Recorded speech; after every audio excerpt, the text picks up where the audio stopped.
Literally, your smiley face. Hello, everyone, and welcome to This Week in Hospitality Marketing live show number 236 with Mr. Smiley himself, Mr. Edward St. Ange from Flip 2. Good morning, Mr. Ed. Good morning, Lauren. How are you?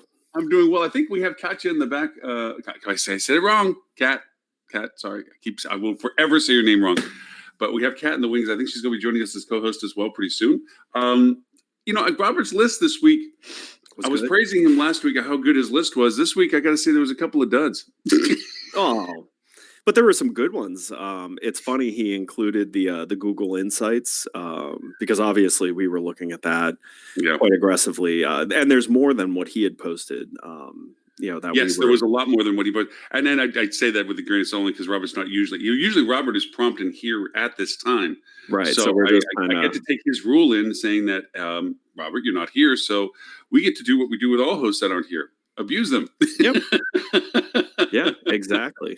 But no, he did have some great top stories. I'd like to recap a little bit because I did get feedback from a couple people that they would like to know a little bit on the beginning of the show, kind of the things that we're going to point towards. So I kind of not fault him for that one because it's kind of like, welcome to chaos and just hang around. We'll get to something really good. By the way, all of us would like that too. However, we'll still descend into chaos, but at least we'll have a guide at this point. So as you all know, Robert with Rock Cheetah develops a curated list of usually around 15 items that he previously used to distribute only to the board of HSMAI on their marketing board and their revenue board. Now, since he's now tenured off of that, he now makes that public, and you can get and sign up for free for this. It's a great list. You can sign up for free for this at bit.ly/Rock Cheetah, all lowercase. And simply sign up and you'll get this list to you. He sends it really late on Thursday because he literally waits for the last freshest ideas. So when we bring it on the show, it's literally the latest news available. It's a great list, even though I poked fun of him for this list this week because there was a couple of articles in there. I'm going, really? Nah, I don't know about this one. But there's some awesome articles also in there. To Ed's point, the Google Insights, they come up with some amazing statistics sometimes because obviously they have the data to do this with. Although, given what he put in there, they actually refer to other people's data. So it's kind of a okay. But when the internet is yours, is it really someone else's data? I mean, since Google pretty much owns the internet. Right. Pretty much it is that basic kind of concept to it. But some of the highlights of one I do want to make sure we hit today is his top stories, and that is travel insights, how people plan a trip from beginning to end, which I think has some great little nuggets of information in there, actually a lot of them. Hey, good morning, Lily. Hello. Good morning. Good morning. It's Lily Mockerman with TCRM and ThinkUp. That's 2 weeks in a row now, Lauren. I don't know. I'm starting to think you've changed your ways. I don't know. I just said Kat's name wrong again, so I'm really not there yet. Could teach you. Also, a second top story, because he kind of added a couple extra stories in this week. Today's Traveler, Infinite Paths to Purchase. And there's a couple of good points out of there I want to make sure we grab because a couple of those graphics really hit me hardest to what they're doing. Good morning, Kat. Good morning. Did you hear me say your name wrong earlier? I did. Yeah. Sorry. I did. And Lily got it. I mean, she did. It was one impressive. of these days. I know. Anyway. I don't. It's going to be a brain block for me for the rest of my life, I think. I have a solution. I have a solution for you that I think will work. When I see you at the convention, I'll definitely loop you in. Okay. Just make me she's, say she's gonna. You actually just guessed it, Lauren. She's gonna punch you in the mouth. That'll make you remember. Every time I do it wrong, You might need negative reinforcement, Lauren. That's right. Negative reinforcement. Hey, anything to get the name right, I'll do it. Okay, so those two top stories we definitely want to hit. I definitely want to touch on the fact that the coronavirus, the effects, Hilton. This stark reality of how this kind of pandemic can affect business. I mean, the article really basically talks about how Hilton shut down over 150 some odd hotels in China. How dramatic is that kind of stuff, Well, and Expedia came out in their earnings and estimated it's going to cost them somewhere between 40 and 50 million in top line revenue. Yeah. And so I was just talking to the organizers of the HSMAI APAC Rock as well, and they're anticipating there's a probability they might have to move the entire conference because they originally, and this will be the second move because the one they originally had was at Kong. a hotel that was mentioned in the news. And it was right after the coronavirus was breaking out, so they had to completely move the event. Yeah, so they moved it to Carnes, and I actually have a call with Jackie and Charlie this afternoon. We're going to discuss the possibility of making it a virtual conference. Hey. Okay. So, yeah, stay tuned to that. That's going to be something interesting because that would... Hey, Lauren, I actually know someone who's involved in a virtual conference tech startup. Ooh, well, we will interested in looking at that. Sidebar. Okay. Anyway, yes. So, in addition to those articles, I'm sure there's others that we want to talk to. Airbnb losing money. Hello, what? And then they had amazing statistics on how they have completely crushed the market in London with their inventory and their lack of legal controls that they're able to enforce. So, there's some pretty cool ones for it. Plus the Boop and the Ruh-Roh. So. I'm surprised. I will say, since Robert's not here and we're taking jabs, he went through all this pain to do a Valentine's Day themed intro. However, didn't do a Valentine's Day themed subject. I mean, come on, Robert. Robert has his highs, he has his lows. It's disappointing. So, let's start at the top stories. Yeah. Right. The travel insights on how people plan a trip from beginning to end. Did you all get a chance to study and look at the statistics? I did my homework today. Okay. So, first of all, I mean, there's not really a lot in there that's super new. However, if you haven't had a chance to look at it, they break up the insights into these cards of a single insight. And some of them stuck out to me, not so much because I thought it was surprising, but more so the over amount of effort our industry puts into such a small percentage of behavior. Yes. So one of them is 7% of people surveyed booked a trip because they saw a special offer. Yeah, that stood out to me too. And yet, almost all travel marketing these days seems to be leading with the special offer. Now, I will say to that though, and they kind of distract you from it with the green text, but it does say to a destination. So it seems like it's a destination focused offer as opposed to they've already chosen their destination and they were compelled to book a specific property within the comp set. I feel like it's maybe not addressing that. I don't know. Well, I mean, but still, it's still the same idea though, which is can a special offer, because we use special offers as kind of the primary lead in, and even to the destination. If you look at most destination marketing, they're just pulling together a bunch of special offers from within the destination and marketing it out. So this is telling you that 7% of overall consumers said that a special offer could make them decide to go to a specific place. That then does break down into smaller, would it make you pick a hotel versus another? Right. But I mean, it's only 7% of consumers. And yet it's 98% of the marketing content that is being put out into the world. It's funny how we pick up different things to this. I saw those things as okay, it makes sense to me. Like you said, it's more affirmational. But what caught my eye was talking about the fact that only 26% of the people surveyed said they don't make a booking online what they intended because the price was too high. And we focus so much on our price parities and our price comparisons to market and so forth. That was one thing. But the biggest thing I got was below that, where it says 95% of the people surveyed keep visiting travel related sites after booking. 74% of the people surveyed research a trip. So that means even if booked, I still have a shot in pulling them away from wherever they may have decided if it wasn't me.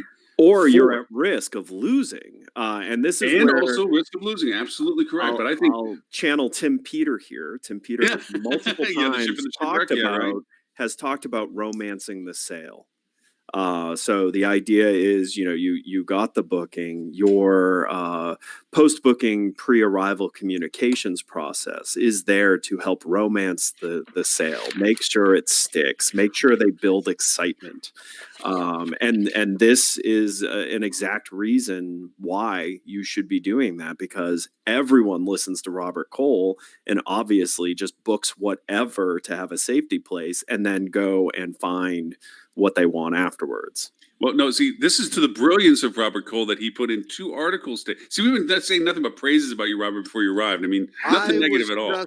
I was so thrilled that you guys are actually talking about a top story first within the first hour of the show, and second even discussing one at all, and actually having read it. I mean, this is like a Christmas triple. Yeah, it's like Valentine's Day.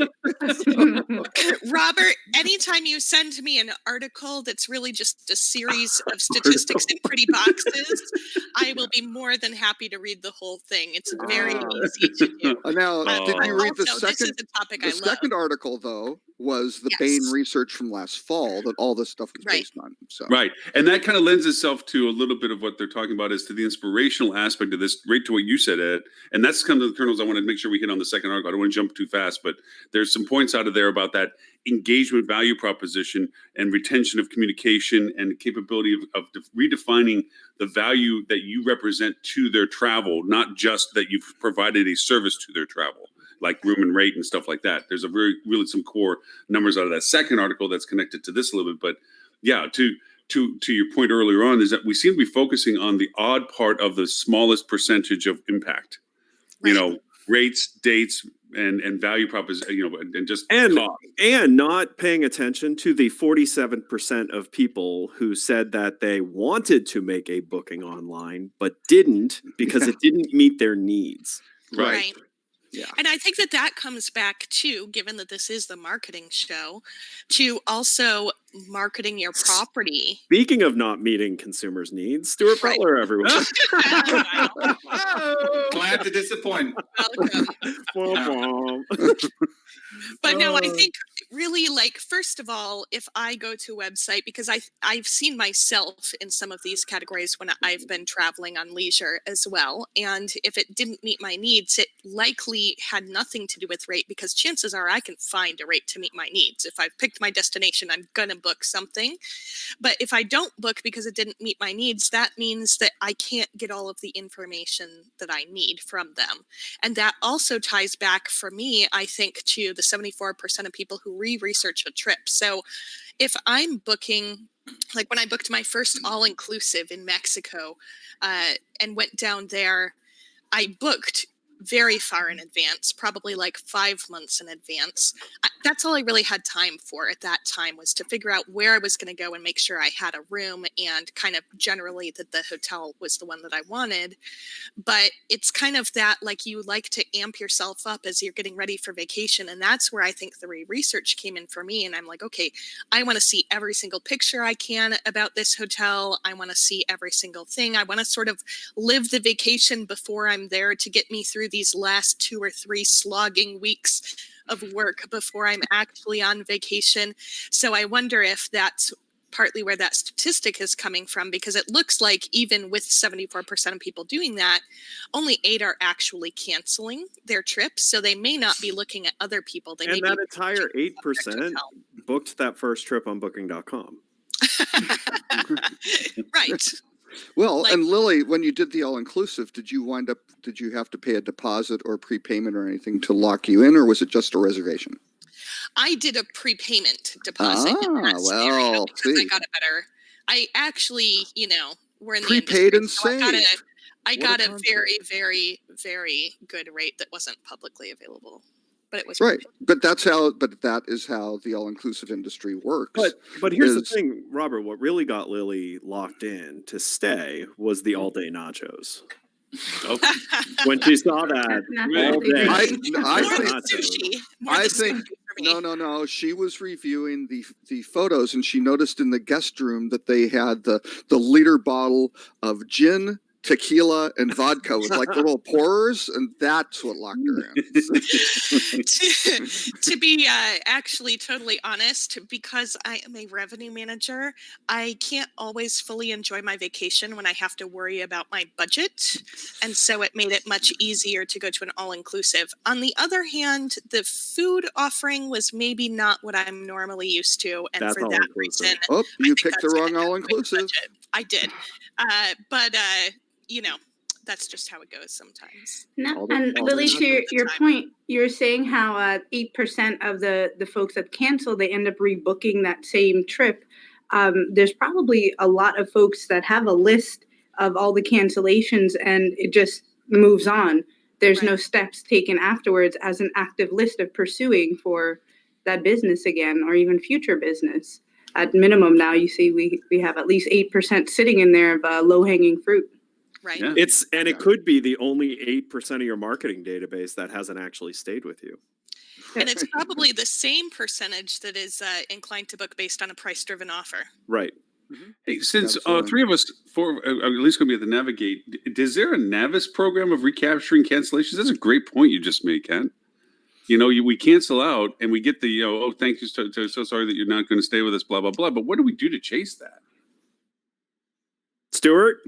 Yeah, I don't know if they specifically have that in their workflow, but it would be easy to set up in their platform or any CRM, right? And Navis are really good. They were a group that opened my eyes to the concept of outbound phone calls in the first Right. place. That's Like what it was I'm thinking. something that I They're the hadn't leader in really that. considered. And this is probably when I first started working with them, 10 years ago maybe. But there's so much value. A lot of our clients now proactively will make outbound phone calls from their call center on the downtimes to different groups, categories of people, right? It could be, okay, these are people that booked last year, 11 months ago. So they're coming back into that cycle. But it could be people that booked last year from an OTA. I know a lot of our clients will do that. But certainly cancellations is one, if they're not doing, would be interesting to see if you can move the needle or not. Yeah, on that, thinking about like Amazon, Wayfair, a few of them, if you leave something in your cart or even if you cancel, they'll send you a little note Etsy, hey, I saw you were shopping. If you're interested, here's an extra $5 off. Please come back.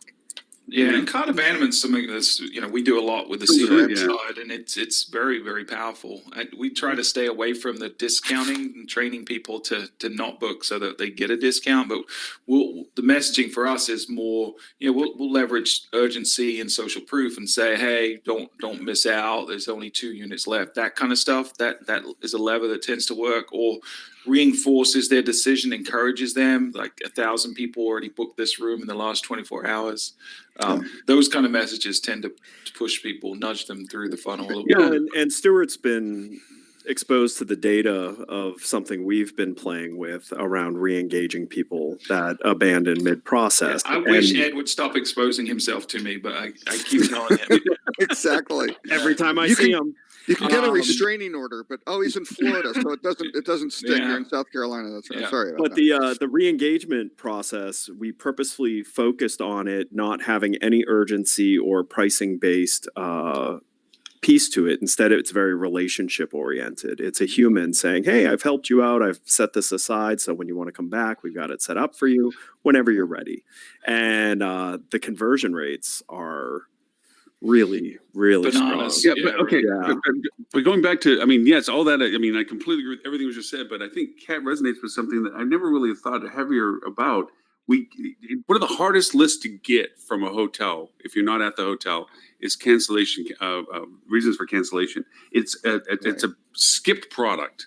And, we always hope our front desk, our central reservationist, or anybody, if somebody's calling to cancel or does cancel, that we ask in some fashion, what was the reason for the cancellation? Conflict of schedule, time, price, whatever it is, so we can categorize that. Even if we have a great successful property that does good with that, and that's good being, almost 50%, because anything beyond that I've never seen it. We don't go back for that. Obviously, if it's a conflict of something or what have you, but if for anything for price or anything like this, what are we really doing to try? We had them, and then we lost them. It wasn't like we're still in the funnel of decision or cart abandonment. We had them and then we lost them. So there's a really good chance if we went back and solved the problem what are we, are we going back and trying to solve the problem? If it's a rate issue, it's Yeah, like, but you want to be careful, right? Because you don't want to train people to game Yeah. the system. So Yeah, you don't look at don't like- go you the don't wanna- Robert. Don't you don't put the wanna- Robert yeah, Cole. don't- I have been trained exactly. Yeah, Where exactly. Robert's going to be like, oh, I'm going to book you and then cancel you'll- you, and I'll wait And for then the you'll phone call call. me and you'll tell me I get a better deal. That's You- right. You look at the cable industry, right? Everybody in this world knows that if you call Time Warner and say Every I'm year. going to cancel every year, you're going to get a better deal than if you don't do that. Yep. And it's a Oh, pain in the no, you're ass. not. Everyone is. Not if you I- live where You not might. if you live where I do and you only have one terrestrial cable provider. Well, don't live out in the sticks, and you're okay. If you live in a proper city Exactly. like Myrtle Beach, you have a choice, and you just Yes. say, "I'm going to these other guys." Every single year, it will save you $50 a month. Yeah, Time Warner to Spectrum, it went from 60 to $90 a, I went, oh wow, look at that. And you say, well, I'm going to leave, and they're like, okay. Well, to be fair, What do you go- Sometimes they've gotten Have better, right? fun. You have to call their bluff a little more than you should. Yeah. It used to be a phone call and they'd cave. Then it got Oh, to no. where there was Yeah. one year I remember I did it and I was like, well, I'm going on social media and I'm going to complain. And I did. And they're like national level reached out to me and gave me what I wanted. Now it's at the point where I have to actually take my equipment to the Time Warner place or Yeah. the Spectrum place, and then they'll give me the deal. But it's this cat and mouse game that they've So- trained me to do. It's a pain in the Stuart has ass. I been hate trained it, as but- well. yeah, I'm as influenceable as Pavlov's dog. And when it saves me $50 a month, I'm going to do it. Even if it's Yeah. inconvenient. Yeah. right. oh, Darlene wants to know if we're going to talk about the viral seat back puncher on the plane today. But I'm sure we'll probably pop in that somewhere, Darlene, about that. That was the can I recline or not a recline conversation. You can't that seems always recline. bipolar. and by the No. way, I mean, I'm not going to punch your seat, but man, I think about it. No.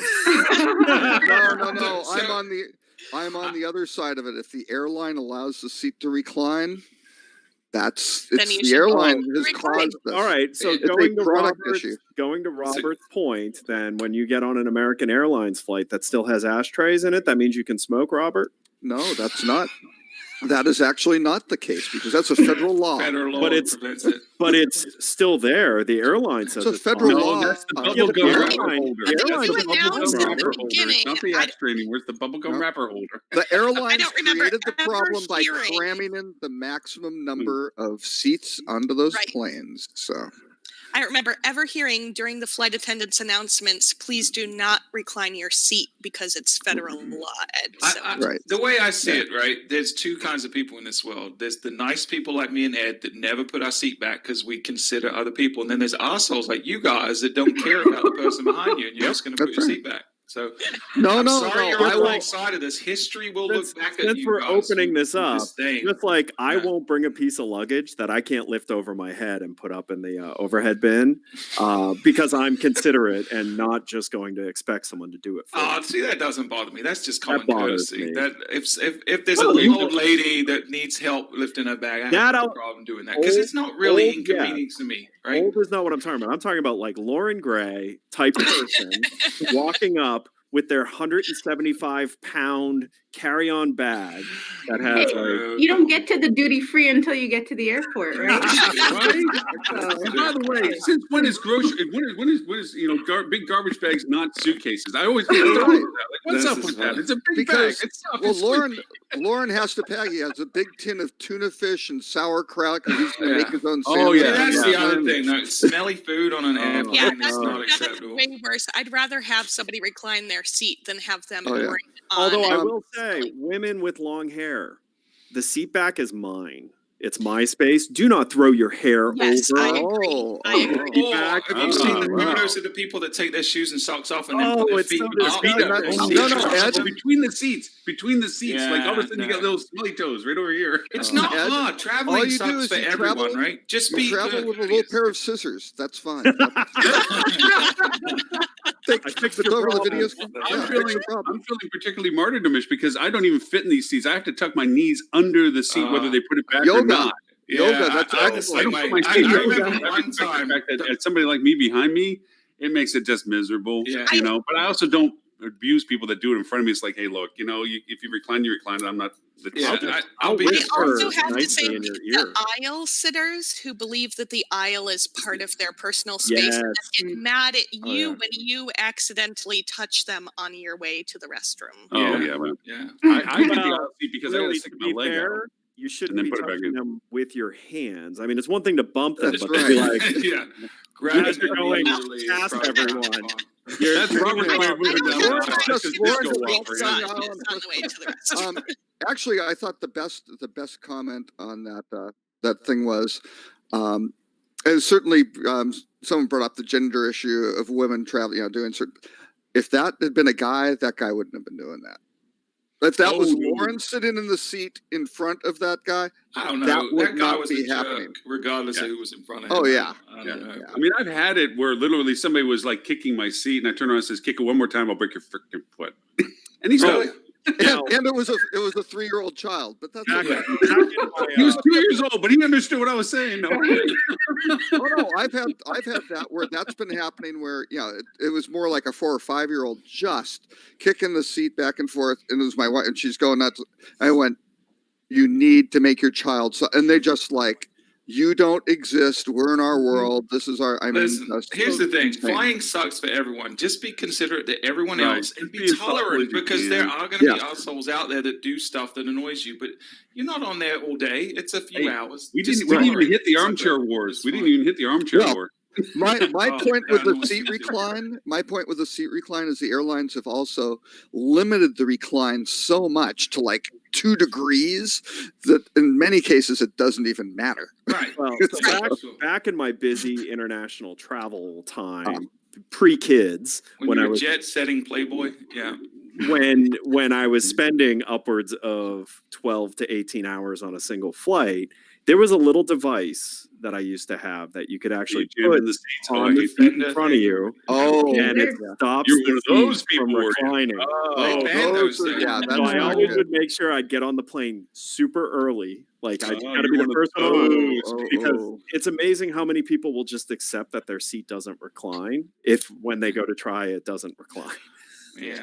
Oh, I think all of the airlines have outlawed those. They have all of those. Yeah. You can't even buy them anymore. Yeah. I did. Now that you're making fun, I do remember that on one of the older planes where the seats reclined really far back. I was sitting in the already scrunched up the seats, and this recline came all the way back, and the person's head was right on top, and I go, "Hello," and like,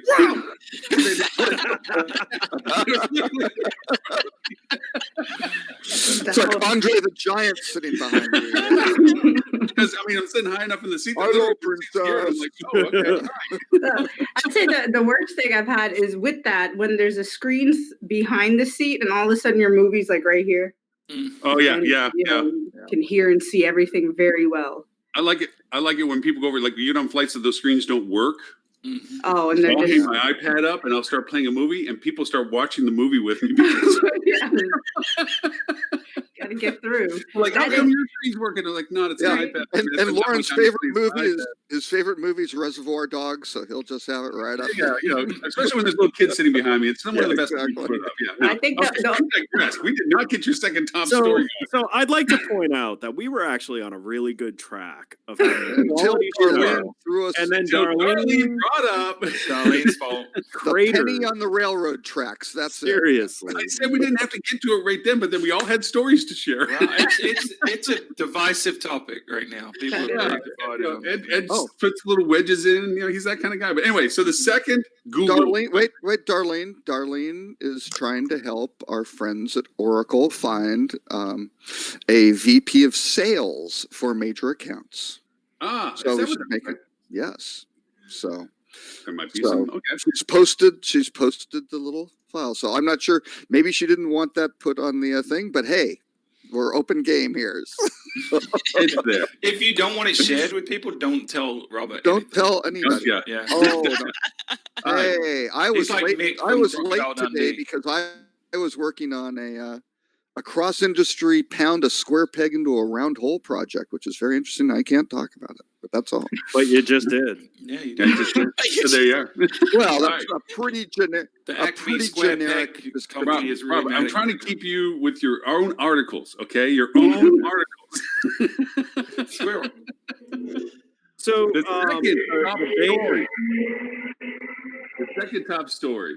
the Bain and Company path to story. purchase. I thought there was some really cool insights to this article. The There's thing- actually the That thing was the to- same research. The thing Yeah, to understand about it is that's important that the current marketing footprint for hotels especially isn't built well for is the amount of start stopping that happens in research. Absolutely. And if you're not first of all, if your website's only path to conversion is a booking, you're definitely not built for the start stopping nature.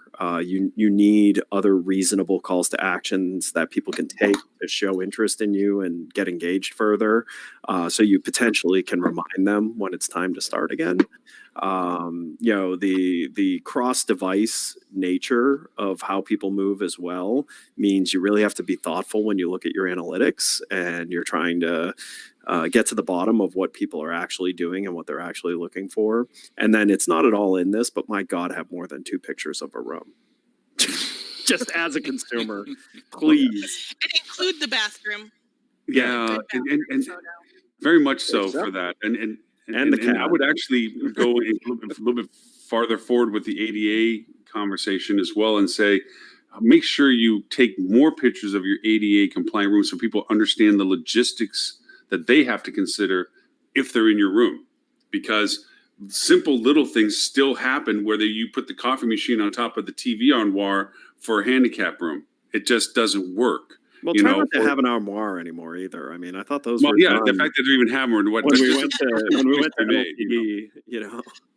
But they do this still. They use old furniture, or they'll cut the bottom part of a desk out and still just for minimum compliance. But that doesn't work. It complies, but it doesn't work. Things like that. If you're going to do these things, make sure that you give the logistics of the room as best you can too. But Well, and understand that people who have those needs would appreciate if it was done well. yes, Well, It actually and- increase your bookings. They, Right. They're looking for those amenities specifically, not as much of the meet up with a friend as much as a can I even stay here to meet up with my friend. And Well, you know, the I- tall and- beds and the aren't Bain- anybody's usual friend.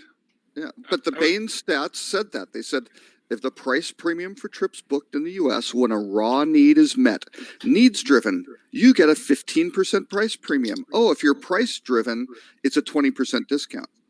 So that would maybe I was be an listening to indicator. this amazing podcast this weekend from this gentleman. I think she's a really famous YouTuber called Lauren Gray. She sounds kind of deep voiced when she's on her podcast, but she was talking about she's been a real champion for ADA recently. So kudos to her.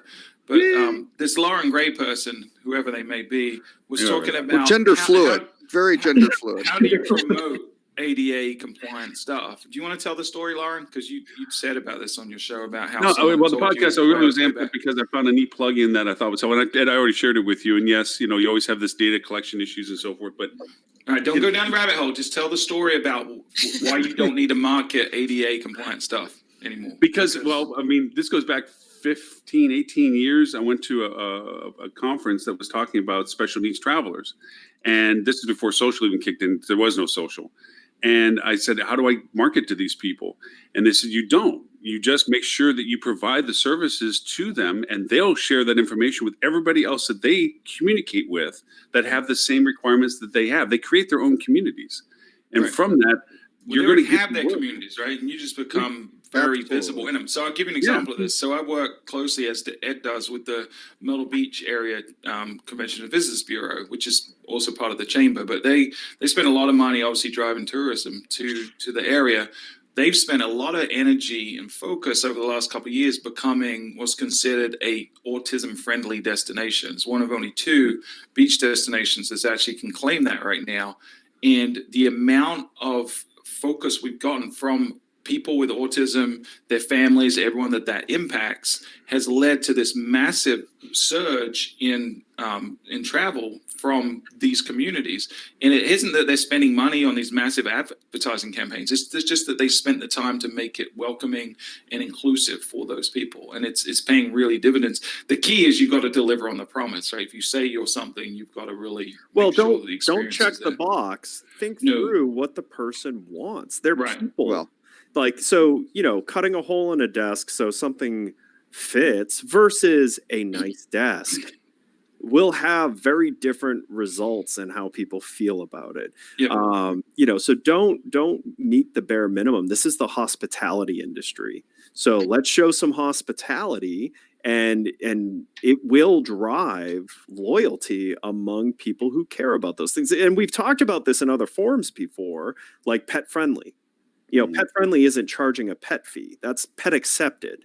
Pet Friendly is having amenities for your pets and having walking maps on best places to walk with your pets and things. That's Pet Friendly, and there's huge money in that.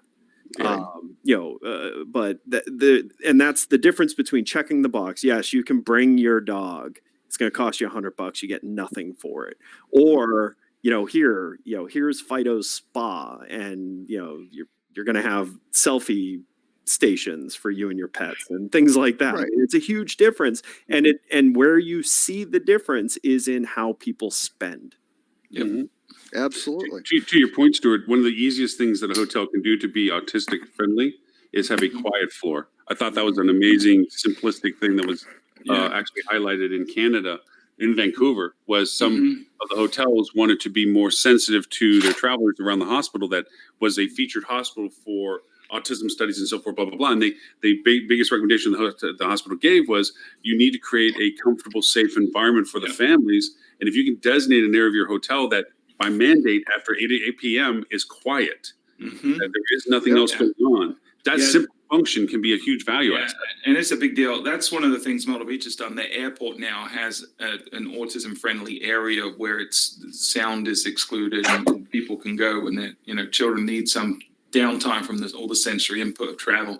Think about it. If you have a person in your family with autism, travel is probably one of the most stressful things that can happen. So if we can make it just a little bit more convenient and easier, then we should absolutely be doing that. I was involved with a project, it's probably 5 years ago now, and unfortunately it wound up not going forward, but there were a group of people who wanted to train hotels on how to deal with special needs kids and incorporate them into kids clubs and things like that. It was a fantastic idea, right? They had great backing, everything was fantastic.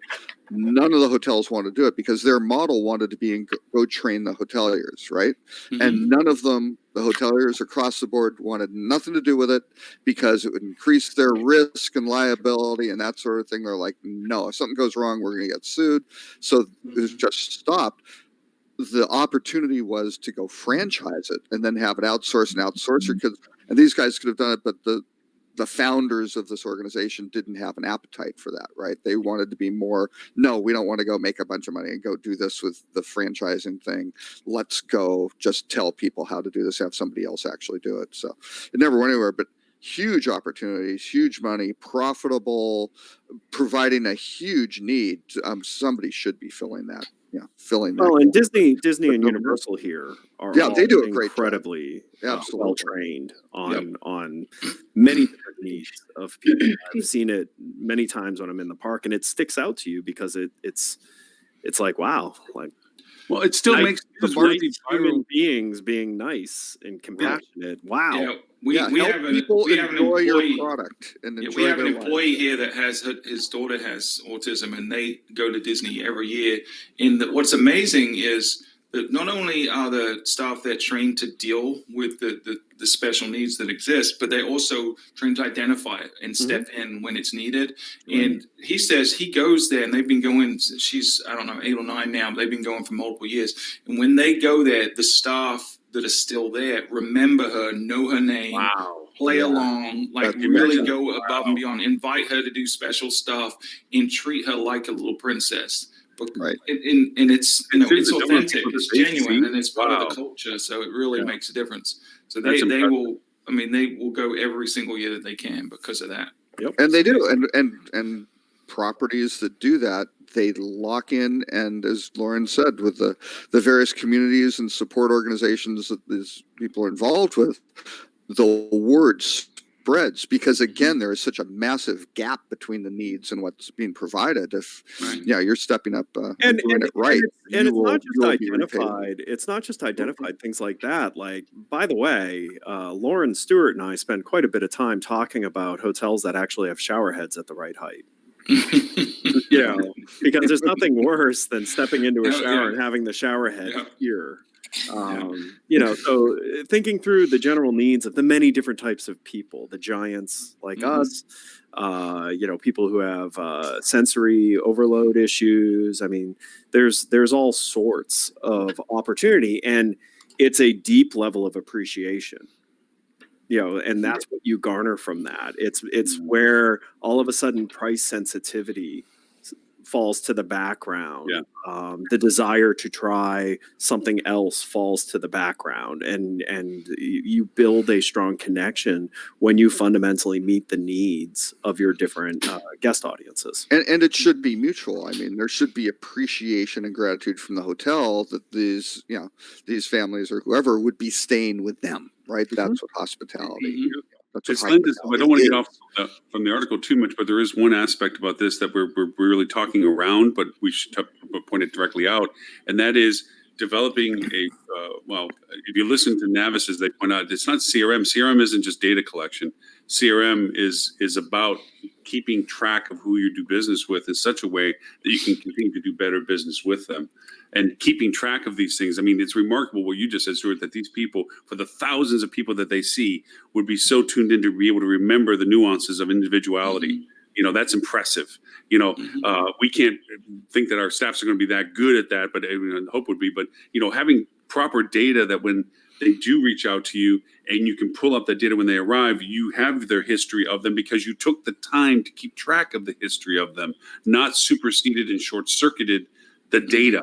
You know, the biggest struggle I have with any client I step in with is when we start going into their systems or process, how fast they circumnavigate gathering emails, gathering content, writing notes, going over histories. They just don't do it. And then so now another guest comes in, they've been in for 15 times, and unless the one front desk agent remembered their face, there's no tracking record in their information that's being pulled up that can acknowledge that to them. You know, unless it was enforced in their process, you know, their SOPs. So it's a value proposition. It has to be increased. And I think that it's really interesting because there's all of these, you know, you talk about face recognition. There's a lot of efforts being made on the technology side, and then we get into data privacy. And so it's a double-edged sword, I know, for hotels to have to try and work on both sides of the issue. But I do think that, you know, going way into the operational side of it, because I always like to diagnose the root cause. If you can reduce turnover with your guest service staff, you're going to be more efficient at recognizing their guests when they come back as well. Yeah, and if you have a PMS that's actually capable of keeping track of multiple stays and things like that. And you don't make a new profile every time. Right. Yeah. Well, and Stuart, you know, knows this because, you know, certainly growing up in Cameroon, I believe, British colony, and then, you know, he developed his CRM when he came to the U.S. because he was trying to find a spouse to marry and to become a U.S. citizen and all that. So working through that whole, you know, CRM of all the prospects, and it works, right, Stuart? Yeah, absolutely. Yeah. So. I thought he just walked around to everybody he saw saying, "You want to get married," and eventually somebody said yes. I thought that was that's what he did before he had his CRM system set up. Well, he's in hotel marketing, so I mean that makes sense. Yeah, right. Yeah, and his call to action. You give him a couple drinks. His A/B testing stories were incredible. Yeah. So. True story.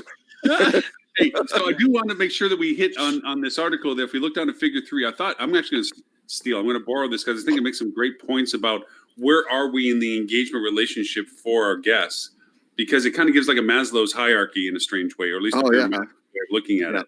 You know, of functional elements versus emotional elements versus life changing versus social impact, blah blah blah. But you look at it, and I have to go over and be very critical of myself that there's sometimes I don't get out of the functional. I can't get beyond it for some of the things we're doing because there's just so much digging of a ditch that has to be done before we can even get into the more emotional aspect value propositions associated with the guest experience. We're still into the functional. Do we have a hairdryer and air conditioning and TVs and, you know, location and rate and everything else? And it's like, we're not talking about any of the other stuff. Like, how does it make me feel being there? How well is it for the guest to experience what's there? but this diagram is a complete ripoff of Maslow's needs hierarchy. Oh, yeah. but that's okay. You know, the Bain folks repurposed it. But the thing with Maslow is you have to satisfy those functional elements Right, before you get to the next. Before you can get to the emotional elements, before you can get to the life-changing elements, and then social impact elements, the self-actualization impact. They Right. called it And that's what self-transcendence. I'm saying. I can honestly say that for all efforts being done, I may have aspirationally popped out of the functional elements briefly for here or there, but there's always something that breaks, that brings it back down to the lower level. From when I look at it from an operational perspective, there's always something that doesn't happen right for the guest. I mean, when I ran restaurants, it was easier for them to walk away with an amazing meal. It's a lot harder with a hotel for the entire length of experience that you can rise above the functionality only. You know, because you're dealing with more variables, more things that can happen wrong.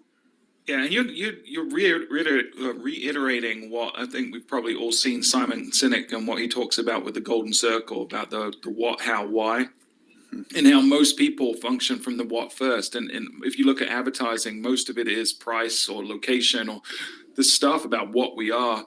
But the really, really good brands, the ones that cut through and have undying loyalty, are the ones that have that purpose, that why am I different? Why do I stand? You know, an Apple and Zappos, and you know, there's a lot of even travel companies that have been able to create some kind of bond with their consumer because they have a common purpose, or they believe in something that's more than just what it is. It's why they exist. Well, and I think you look at this and you look at a typical hotel website, and you should be able, and for the folks watching here who don't see the document, I mean, the functional elements are, you know, does your site, and you could have, does your guest experience on property, you can go through the same process. It's really pretty universal, but does it save time or reduce effort? Right? Those are two important things.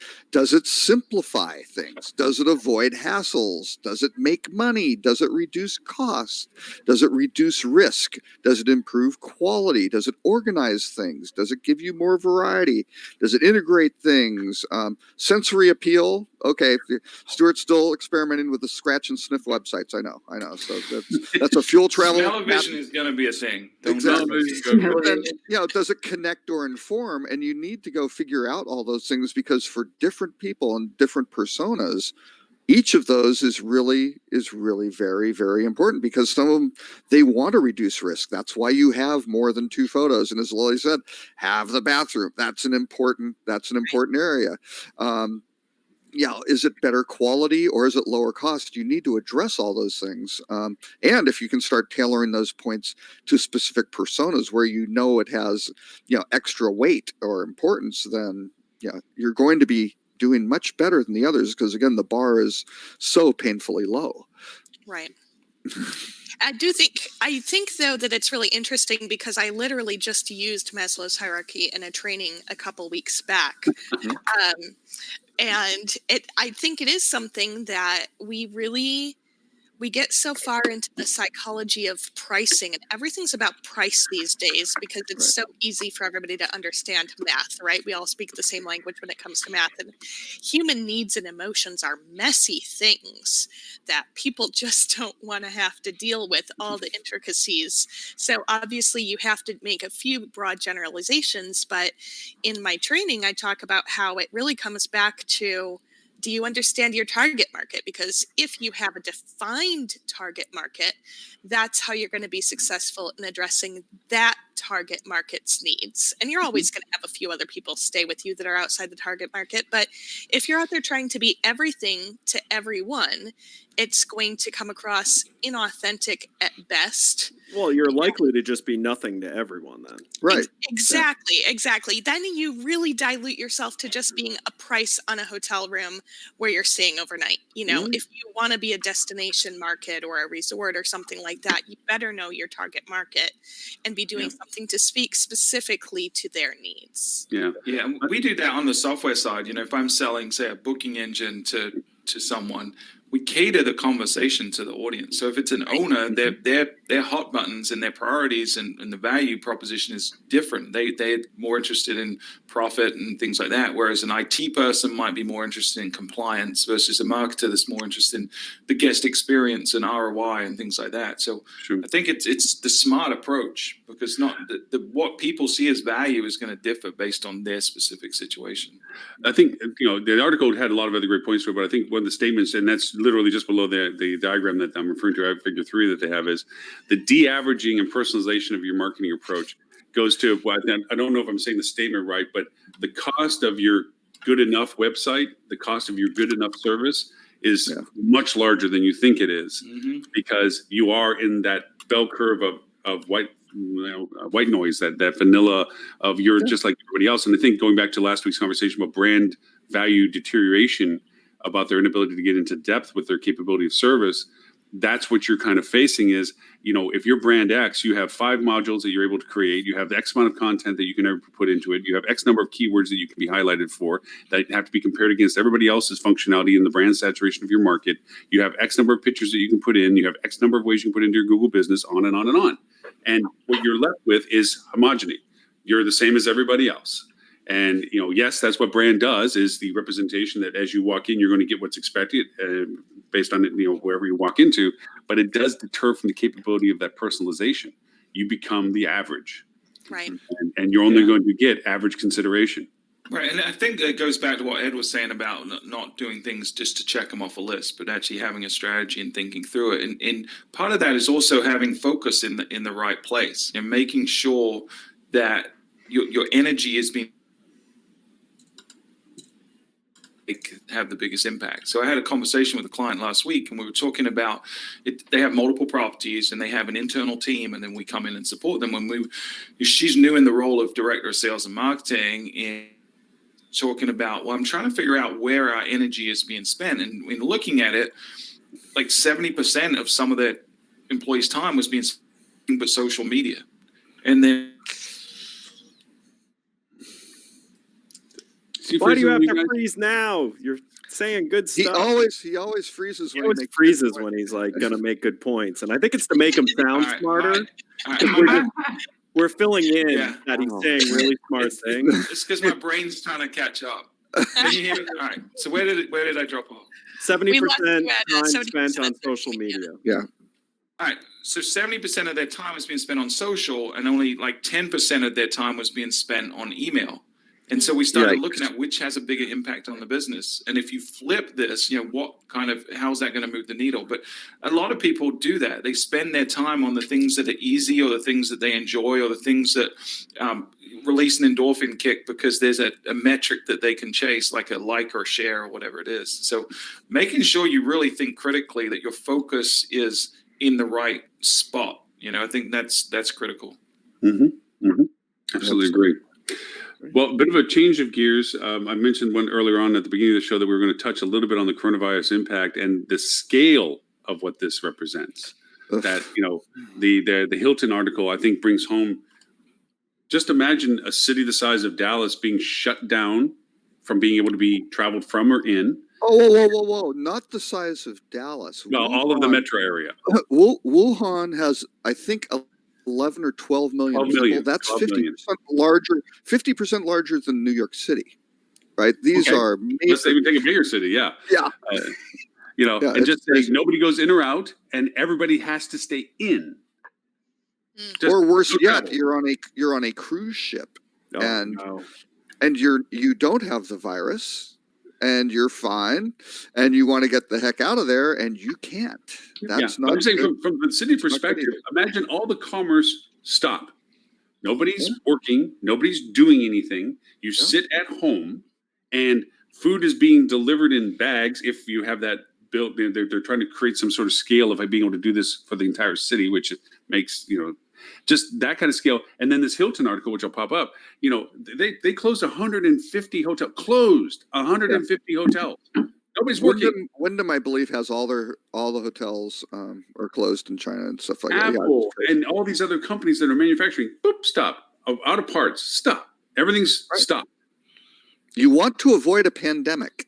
That's really kind of an important thing. But the question is even how they're doing the doing these quarantines, a lot of them are being done the wrong way. I think on the cruise ship where they had another 40 cases pop up, one of the officers who was responsible for doing this stuff was a carrier themselves. So they were all of a sudden in contact with everyone else. So apparently the best way to do it is you have people kind of in small groups, and this is a horrible way to approach it, but you kind of say, we're going to break you up into small collections of people, and it could be 20 or 40 or whatever it is. And right, some of those groups, everybody's going to get it, and other groups are going to be without. But there are incredibly difficult decisions on here. And now a lot of these people on the cruise ship are going to be off, which is fine, because they're like, hey, 14 days, there's an article, it's not peer reviewed. I mean, there's some research that's still going through the process. They said, hey, we don't think the incubation days periods 2 to 14 days. We think it's as long as 24 days, right? So if you got that, if somehow you contracted on day 13, that's not good. Right. And you won't know for another 24. So yeah, I'd hate to be a travel insurance company at this point. Oh my gosh. Yeah. You gotta wonder.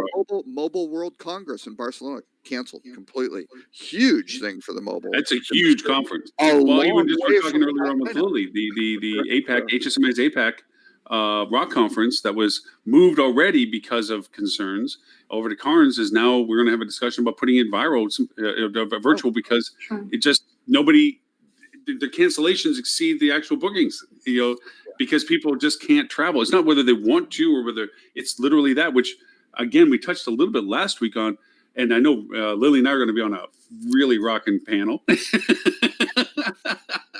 At AlhoaCon 2020 in Orlando, and it is literally going to hit to the heart of how do you do business when you have a diminished demand.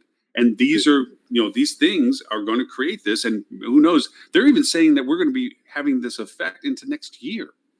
Yeah, they're talking about this being a perpetual existence. And part of the article hit it on the HVS article on the impact. Just 1 second. But if you look through my prediction at the beginning, the folks that I was working with looking at basically said, look, it's going to be 30 days after the new case rate goes to zero, right? Because that's kind of what happened with SARS, right? You don't want to see any sort of new cases. It needs to, and it was trending down, which was very good. I think I mentioned last week on the show, this is great. It was like 2 days in, it's going down. Well, what happened was in China, unfortunately, they looked at how they were counting the cases, and this is happening everywhere. It's happening in the cruise ship that's docked in Japan. They don't have enough test kits, right? So the problem without having the test kits, to get admitted to a hospital, you had to be tested with one of these kits. Well, since they didn't have the kit, you couldn't be tested, you couldn't get admitted to the hospital, and you weren't counted. Right, so that's how they had 4,500 cases that went up, or 45,000 cases that jumped to 60,000. So they're counting it a lot like the Iowa caucus, then. Very much using that. I think they're using the same app. Okay. Yeah, exactly. I mean, just crazy. And so same thing in Japan. They've got a cruise ship there, and they go, "Hey, this is a problem." They go, "Well, why have you only tested whatever 2 or 500 out of the 3,500 people on the ship?" And they go, "Well, we don't have enough, things." So instead, they're just locking everybody up and trying to say, "Don't go anywhere," and it's not good. So yeah, this is going to be going on for the indications are that this could be going on for a longer period of time. So. And I personally know 2 people who've canceled cruises. One a Caribbean cruise and one a European river cruise. Again, which are relatively distant from where the problems are happening, probably lower. They're not going, sort of thing. So I think that China is definitely doing a better job of kind of managing this than maybe they did with SARS or MERS, because they were a little slow on the draw with those, which I think is going to help. It's going to have a major economic impact to China and cities who rely on Chinese tourism. But outside of that, your average Midwest hotel may never really feel much impact from this, the way that it's being managed. But, I hope that not only have they learned from SARS and MERS how to react to it, but I hope they learn from this one again how to avoid it, because a lot of this is coming down to basically the sale of meats that are supposed to be illegal in all of these open air markets in China that could have avoided the problem in the first place. So, I mean, not to be an alarmist, but it will be felt. The effects will be felt by the entire tourism industry because the areas that are missing their Chinese traveler are going to start looking at other sources of traveler. And so they're going to become competitive all of a sudden in areas that they previously weren't focusing on. So I do think the vacuum of demand that is being created will have a chain effect across the entire global economy.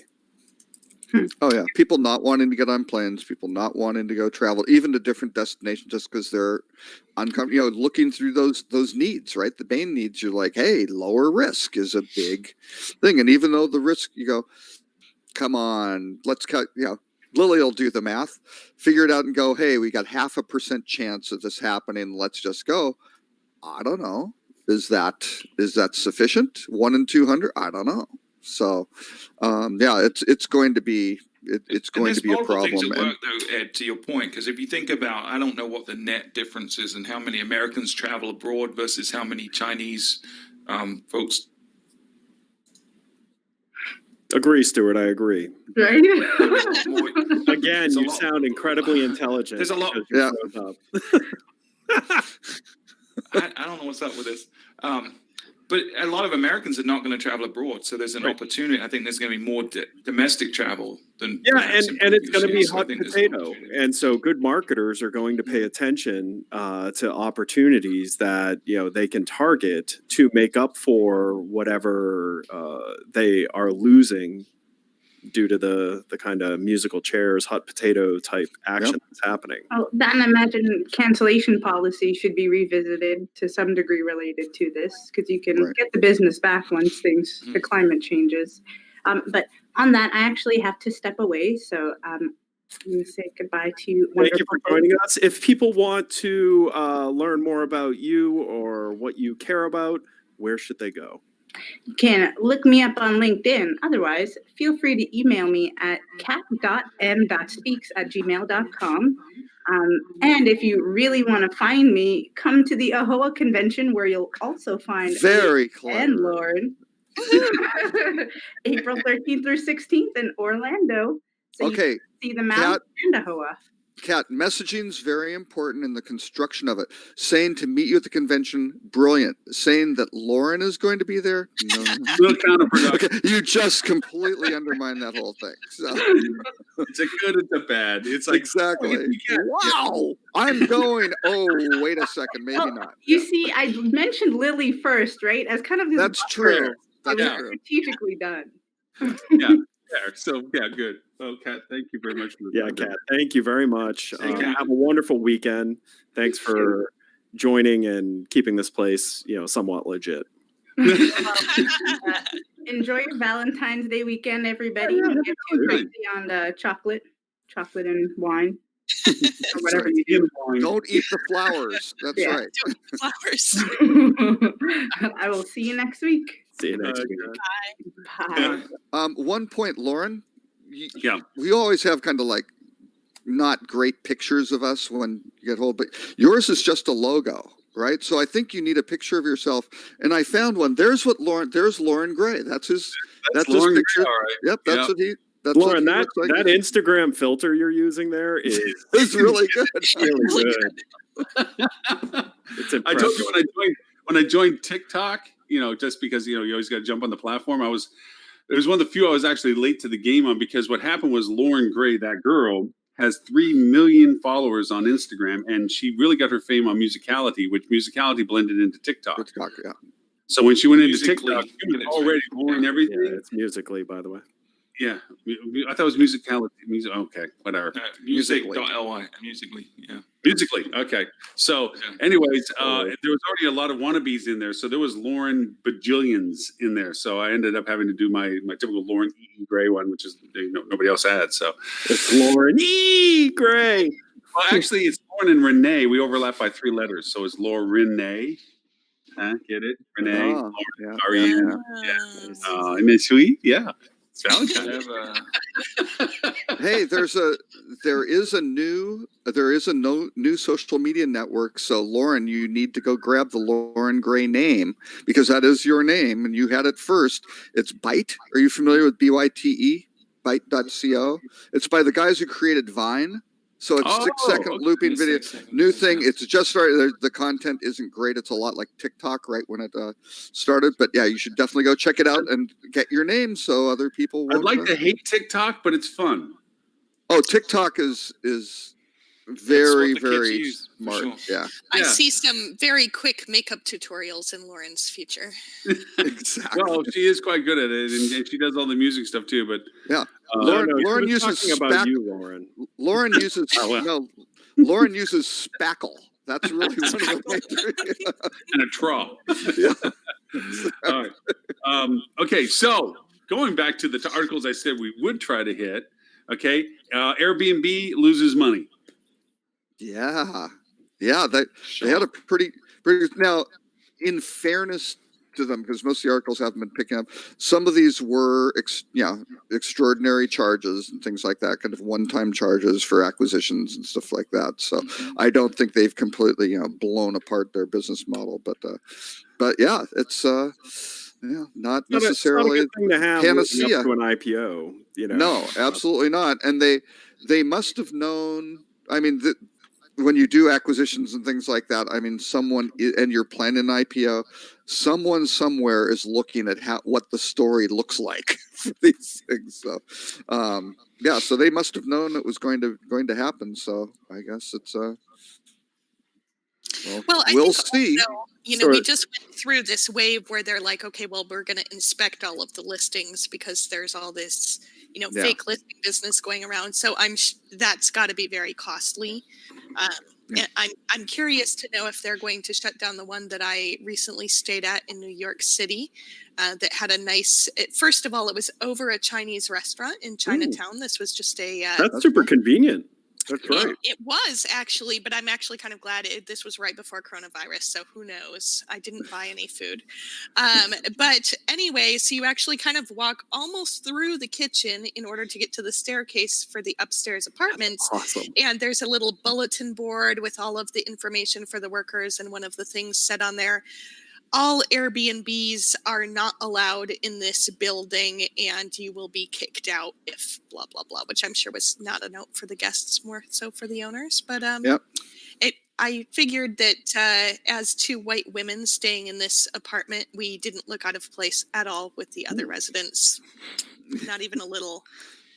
So luckily we did not get kicked out while we were there, but I'm wondering if they're going to crack down more on things like that, because it definitely gives you sort of a sense as a traveler of I'm not really supposed to be in this building and what's going to happen if somebody figures that out. So here's the thing, though. This is a huge problem for them because I think they're going to lose a substantial amount of inventory through this, crackdown and legalization process. And I don't know how they're going to survive that going in and still being able to head towards an IPO. I just don't. I think they'll make it out with the IPO, and I think they'll do. I don't know if they'll do great. I think they'll be fine, right? The interesting thing for the owners and for the industry, I mean, once it does get legal, if you eliminate a lot of this other dynamic inventory that's coming in, right, that's going to be better for people who are running the legitimate Airbnb. Yeah, they'll make more money. Right? They'll make more money, right? So it'll actually be a better business, and people will be doing it, and they'll be abiding by the rules. So kind of at the end of the game, but you're just going to have a lot of friction and noise, and that's why I included the thing on Airbnb eating London, right? I mean, it's a bad situation. Now, Airbnb, though, I don't know if it was just Beijing or it's all of China. I think it's Beijing. They have basically suspended all listings until the end of April, right? So they're also, with the coronavirus thing, taking measures to do it as well. So it's it's interesting. So we skipped over it, but I want to do the brand execs say consumers decide brand tipping point. And really because I was mostly expecting when I clicked on this to have an ostrich with his head in the sand. Yeah. Or the dog sitting in the house that's on fire saying everything's fine. because it's completely ridiculous. It's any of these brands that are trying to defend that there is real consumer demand for new brands is being disingenuous. You misinterpret it. They're not talking about the guest as the consumer. They're talking about the person that takes on the franchise. The franchise is their consumer. That's true. I mean, but that's where most people are going to read this as, they're saying that there's guest demand for all of these brands. There isn't. There's demand for these brands by their investors to get more inventory inside of markets that they've already saturated. So they have to create new brands to do that. Yep. Gents, I've got to run. I've got a call coming in I've been waiting for. See ya. Bye. Bye. Good. Where do people find you? Oh, he's left before you Flip go. too. Works for Flip 2, Some small company somewhere that does Flip.to. something. Yeah. I don't know. What did they do? What is it? Flip what? Pancake? I think they're doing a very creative. I think it's a small hotel group. It started in Tonga, and they're doing it. It's really cool. It's kind of a combination opium den meth lab. It's kind of a do-it-yourself. It's very, very innovative. Nobody's in that space, and Ed's a pioneer. So what can we say? So that's my story. Anyway, back to well, I shouldn't say back to reality when we're talking about the brands and all these new brands, because it's not reality. They're scary. But what happens if you're an owner and you wind up going, here's great, I'm on this brand, and either the other owners or the consumers decided this is now meaningful. I've now got my whatever, of which there are a few dozen around the world or in this area, and now I get to rebrand because it's a dying brand. Or they probably won't, if it gets to any sort of scale. Probably if it gets over 50, they won't rebrand it, right? It'll just They won't live on in They'll just perpetuity. add. Yeah. Right. There's not going to be fewer brands 10 years from now. There's going to be more. So, I feel they're like always gonna be adding. they're maybe looking at data that says that customers want authentic, independent experiences and assuming that they can create a brand to meet that demand. Absolutely. Because of everything that we're seeing emerge. I mean, mostly we're seeing a lot of soft brands still emerging, and they're trying to, cater to all of these individual needs, which is fine. But I think if somebody wants an independent experience, they're going to stay at an independent kind of no matter what, if they understand the brand landscape. Yeah, and some of them are trying to take in a little bit of the flair, the local flair. So they have a model, but they'll add a little bit of nuance to it based on the locality. But it's not the same. It's certainly not the same. No. And the problem is, I think most of the franchises that sell, they're going to sell to, real estate developers and folks like that are really just in it for the return. They're not in the hospitality business. Right. And it's not because of the brand standards or the model that a boutique is a better experience for some. But running it, the culture, the staff, the training, everything about the experience is unique by definition because that's how they're set up. Yeah, well, and it was interesting in the Hilton. I didn't throw in the article. Hilton, had their results, but one of the points that came in the earnings call was they thought that there may be more True properties than Hampton Inns in the future, right?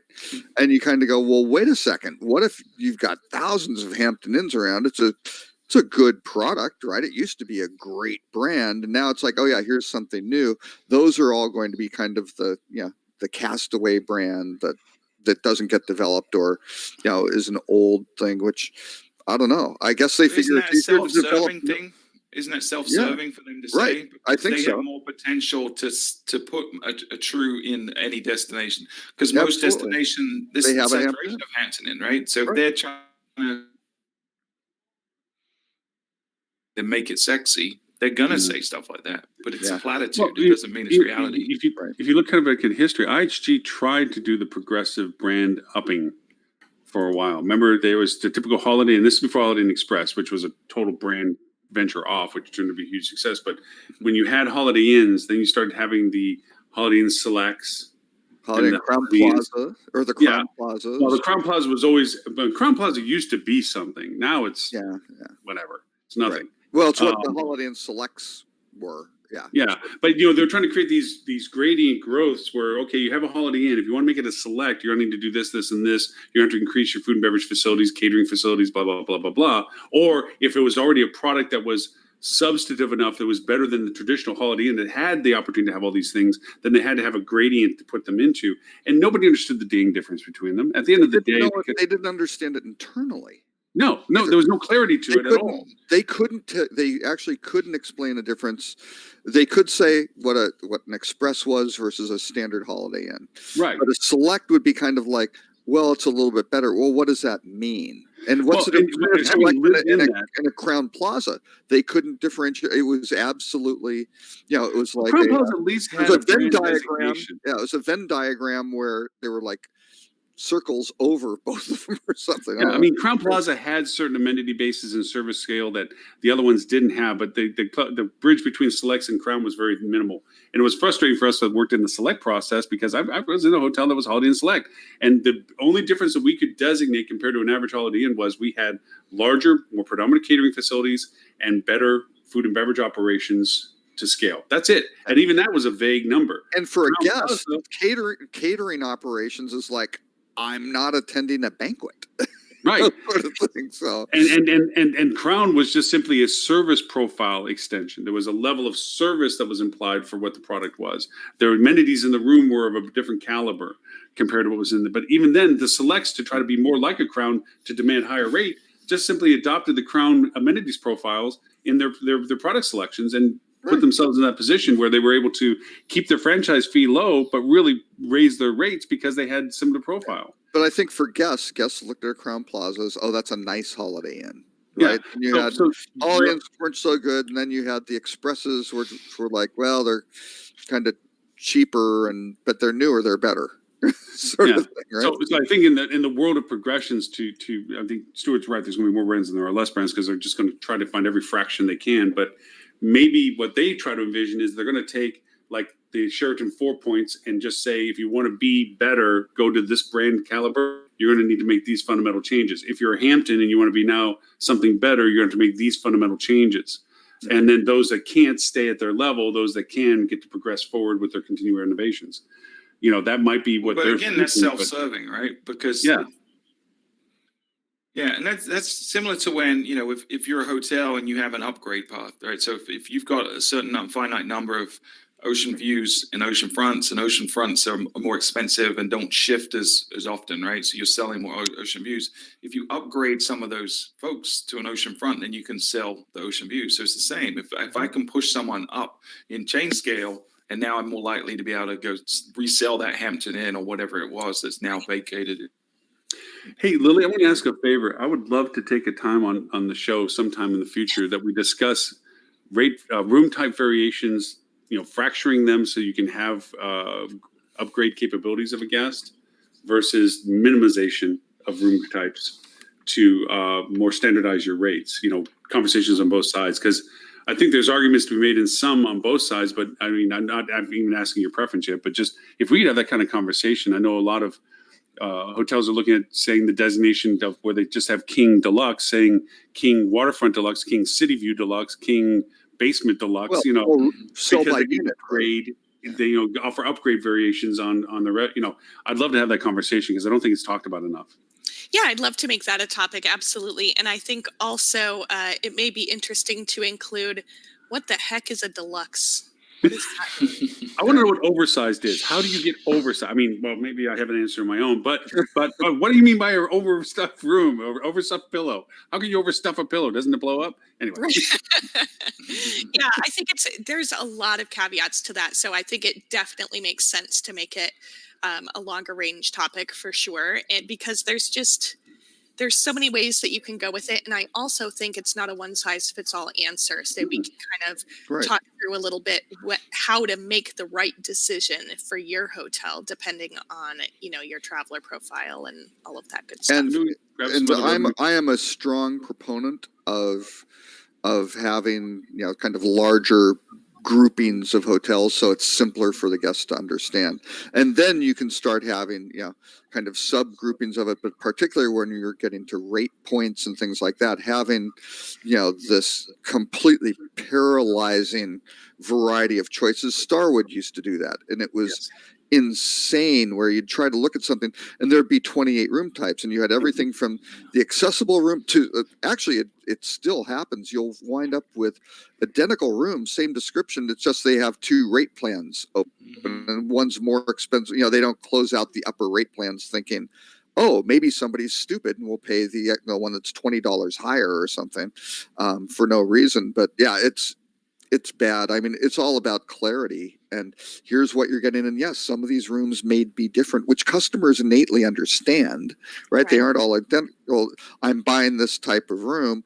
And then you wind up getting into all of your upgrading strategies and things like that. But all these, I did work with a hotel in Tokyo that literally was 80 rooms, and they had 45 room types or something like that. And it was like playing Tetris. I mean, they were not very good at playing Tetris, right? It was just a horrible situation. And the same thing for everyone who's trying to sell on a unit basis and attribute-based marketing. It's like, watch out what you wish for. All of a sudden, it gets really, really tricky to fill all these things consistently over 7 days with varying lengths of stay. I mean, that's not an easy task. I think the most interesting one that I ever did was a long time ago. We had a contract with a property in Hawaii, and they had 24 rooms and 11 room types. Wow. No connections to any distribution channels. So it was hand entered inventory across distribution channels. Do you know how hard it is to prevent a sellout or an oversell type when you've only got 2 in there? So That's right. it was very interesting. We were able to get them more connectivity because I'm like, guys, you either need to reduce the room types, which I think we also did to some degree. But also, the one thing I will leave on this topic is adding different bathroom amenities does not equal a different room type. Please, just attribute-based selling, Lily. I mean, it's everything. We're going to have the color of the carpet versus the artwork on the wall versus the wattage in the light bulbs. So yeah. I recently engaged in some personal travel to a very nice hotel who shall not be named. Name them, please. No, I don't make that habit. But they had like probably Hampton Inn level bathroom shampoo and conditioner. And frankly, I use that stuff, even though I probably shouldn't, just for convenience. My hair doesn't thank me for it, I'm sure, but I could tell the difference after just 2 days there. And for a nice hotel, like, you should invest in nice bathroom amenities, but it's still not a room type differentiator. Just make all of your amenities nice and call it a day. Well, and that's the crazy thing about it, because people are getting into this kind. Individuals understand based on the class of hotel and the numbers of stars, things like that. Yes, there are different types of hotels, there are different properties, and they are very, very different. And that's a good thing, right? You don't want it to all just be here's completely standardized sort of deals. So part of it is just like, yeah, this hotel has great amenities. They've got staff who are well trained and friendly. They, their elevators work well, whatever the case may be. And guess what? They should have better reviews, and they should get a better rate for doing all those things really nicely. I did see where one hotel offers as a choice selection a male, female, or family amenity pack for the bathroom. And I thought that was kind of interesting. I mean, that's a possible. Yeah, I could see that. An augmentation was already in the bathroom. Yeah. I mean, they have their standard soaps, blah, blah, blah, and shampoo and conditioner and body lotion and whatever. But they also had a male female version, because I don't use little cotton swabbies, but they're there on some of the hotels. Meanwhile, nail files and ear thingy-majiggies and stuff is like, okay, cool, that's nice. But also shoe polishing, business travel. I mean, I'm sure you could fraction this even more if you want to, but I thought it was just a neat question. I mean, hey, do you want a razor, not a razor? Do you need shaving cream, not shaving cream? I mean, those are amenities usually leave at the front desk for inquiry that if you run out of toothpaste or something. But just offering that as a variation to just the standard stuff in the room, I thought was a nice kind of attempt to customize. I think you got to be careful though, because Yeah, gendering the amenities, all of a sudden you're going to start getting into in some cases legitimate issues, right? So Yeah. Well, it depends on what you're asking for. I mean, if you identify what's in each of the packs, which I think they should have done, which they didn't, Right. Then I would choose what I feel I would want. Maybe I do want a little cotton ball of swabby things because I plan on doing my nails. Who knows? I'm but just saying. that would be and we've seen some of the makeup things that you've been doing on your Instagram So, account, yeah. Lauren, and it's spectacular. What can I say? I think it depends on your motivation for that, right? Because that could come from a scary place where it's, well, we're putting all of this stuff in every room, and maybe we could put less in and save money by not doing it. So less Right. for this package. I'm a big Or it fan could of be additive. It could be, hey, we're trying to make a better experience. Right. There's base in There's there. a It's million just what ways else you can do make a need? better experience. Right. Yeah. One of our clients, the local Castle Hot Springs, is working towards, they just reopened recently, so they're still instituting some things, but they're working towards both not only a pillow menu, which I am a huge fan of because Pillow menu's cool, yeah. consistent pillows across all hotels just don't work for people. Well, but now they're doing pillows where they're giving you 3 or 4 different types of pillows on the same bed, right? And Yes, but it's better to do it as a menu so that you Right. don't have to fill every single room Right. with like 15 pillows. Mhm. However, they're also, because they're very high end, they're all inclusive, but on the like really high end farm crafted. They grow a lot of their own food. It's a gorgeous property, but looking at a bath menu as well, because they have these gorgeous cement tubs. It's a hot springs property. So Absolutely. creating unique like things where they can come and draw a specialized bath with different essential oils or things like that. And I think for high end properties, your average kind of 20-room boutique that's upper upscale, this might not be a good option. But for those people who are wanting to add value to their guests, having these types of menus in the bathroom for amenities and things like that, rather than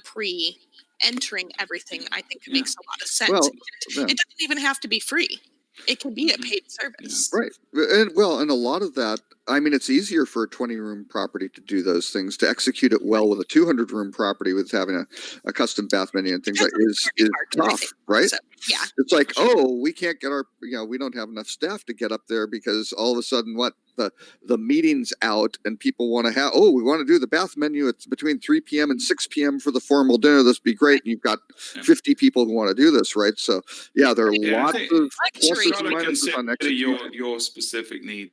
And Yeah. also you've got to be careful because it can, you don't want to get into 1-ply or 2-ply toilet paper, right? That's too. You can get, and I'm being facetious, but you don't want to get to the point where you're giving people choice on every little thing. And Right. always think about, are you adding to the experience, not looking at ways to take away or cheapen the experience for some Right. people. I'm a big fan of 2 things. One is having a good solid amenity kit, which is kind of for everybody, but then having access to more of this and making it obvious. And again, it might be a little card or something like that. Hey, if you have anything else, here are the things that we have at the desk if you want this. Yeah. If you really want to go, you can certainly go in the the booking confirmation email. Is there anything you need? Is there anything you like? And if you want to say, do you want cotton balls or ear swab or whatever the case may be, you could certainly do that and probably experiment with, are people using this or not, or is it good or bad? Just be aware that when you put it in front of people, more people are going to consume it. And you've got to deliver. execute it. You've Got to execute it, because then what happens is they come. How are you managing your inventory? Right? Because again, if you're selling unit by unit, that's really easy. And you go, they're going to go into 413 and we can put this stuff in advance because we don't know when they're going to arrive or if there's going to be a delay. But if you have to start moving people around and moving the pillows around and doing that, all of a sudden your room turnover slows down and you're creating this a bunch of people waiting around in the thing, or running your stuff around, knocking on doors saying, here are your cotton balls, right? Let me get my Tim Peter hat and put it on real quick. Hold on. When you invent the ship, you invent the shipwreck. Absolutely. I tell you, but you bring up this personalization thing. You always run these risks of putting chocolates in a room that somebody's allergic to, or peanuts in the room somebody's allergic to. You always run these risks. One of the things I did when I was running one of the hotels that was independent, one of the hotels I had down in Key Largo, was I would just simply put in a card from myself and the staff with some seashells because it was in Key Largo. And even though there's no beach there, people equate the two together. And just a little gift from this. We did a deal with the local shell factory touristy place down there, and we get bags of shells, and we just little shells with the car. That personalization, way back even then, was a huge impact. That people comment the hell out of that stuff, and you see it even today on social, where if the GM or the team leaves any sort of amenity, welcoming amenity to the room, what do we do? You're taking pictures. Oh, look what they left me. Look what they, and it's just one of those things where people appreciate just that small extra effort. I say that with the caveat being that you can put the wrong thing in the room. You can put peanuts in a room where somebody has peanut allergy, because how are you going to ask them and then surprise them? The two don't go together often. So, you don't go, by the way, you've now made a reservation, you're allergic to anything. I mean, it's kind of like, what? Well, one of the most creative things I've ever seen. Four Seasons did a thing with Pinterest. This was probably 5 or 6 years ago. I don't know if they're still doing it. But the case study that I've used was fantastic. It was a woman who was going to Austin. What they said was, hey, build a little Pinterest board of what you'd like to do. And they basically had a concierge at the properties who would help figure out and plan things for you and things like that. So it started out with someone just posting something like 30-something pregnant last trip before a baby or something like that, right? Well, they went through and they worked, and the person had a few things, and they figured out that they liked movies and they liked, whatever, and they put together an entire, grouping of, oh, here's a cool nightlife. It's a barbecue place because they know they're pregnant. They can't drink or something like that, right? But they have live music and barbecue. There was the Whole Foods headquarters. There were like easy walks around Town Lake or something because they know they don't. Hey, why don't you go hang gliding or mountain biking? Is probably not good options. But they tailored the thing and didn't just say, here's the stuff in the hotel, but they went through the whole thing, and the person wound up having some sort of great dinner one night at the hotel. They said, oh, is there anything, they asked about allergies, and they said, oh, well, they love such and such, but they were allergic to like melon or something. Well, that just completely, for like the fruit basket, is like, oh my, melons and everything. That would have been a disaster for this. They figured it all out, right? It was super high touch, driven by the guest, right? Really, really great stuff. And I think Library does some similar, maybe not to that extent, but Library Hotels has always been good on their confirmation emails going, hey, why are you staying here? Even they've moved into their booking process. If it's if it's an anniversary or a birthday or something like that, why are you traveling? How can we help? So Robert, you just solved a piece. We always say on the show that we love doing the show because every once in a while something will just pop up. You just solved a piece to my puzzle on something. And this is for one of my clients on trying to create customization of engagement for it. I wasn't always a huge Pinterest fan because it's a very affordable ecosystem to be in. Yeah. When it comes to experience-driven communication and visualization and so forth. And I'm not saying past the weddings and all this. I'm talking about actual experience-driven stuff. Yeah. And we're really cultivating a lot of content associated with Pinterest. And I think you just solved one of my issues with trying to. I have a handicap, and Stuart, you're going to smile when I say this. They use Stay in Touch. Mm-hmm. And it is the most simplistic, basic booking engine I've ever experienced in my life. There's nothing it does except for book. It doesn't have any pre-arrivals, post-stay, nothing. They rely on any outsourced APIs, the only functionality they truly have for it. So I'm trying to cultivate. But does it book reliably? Huh?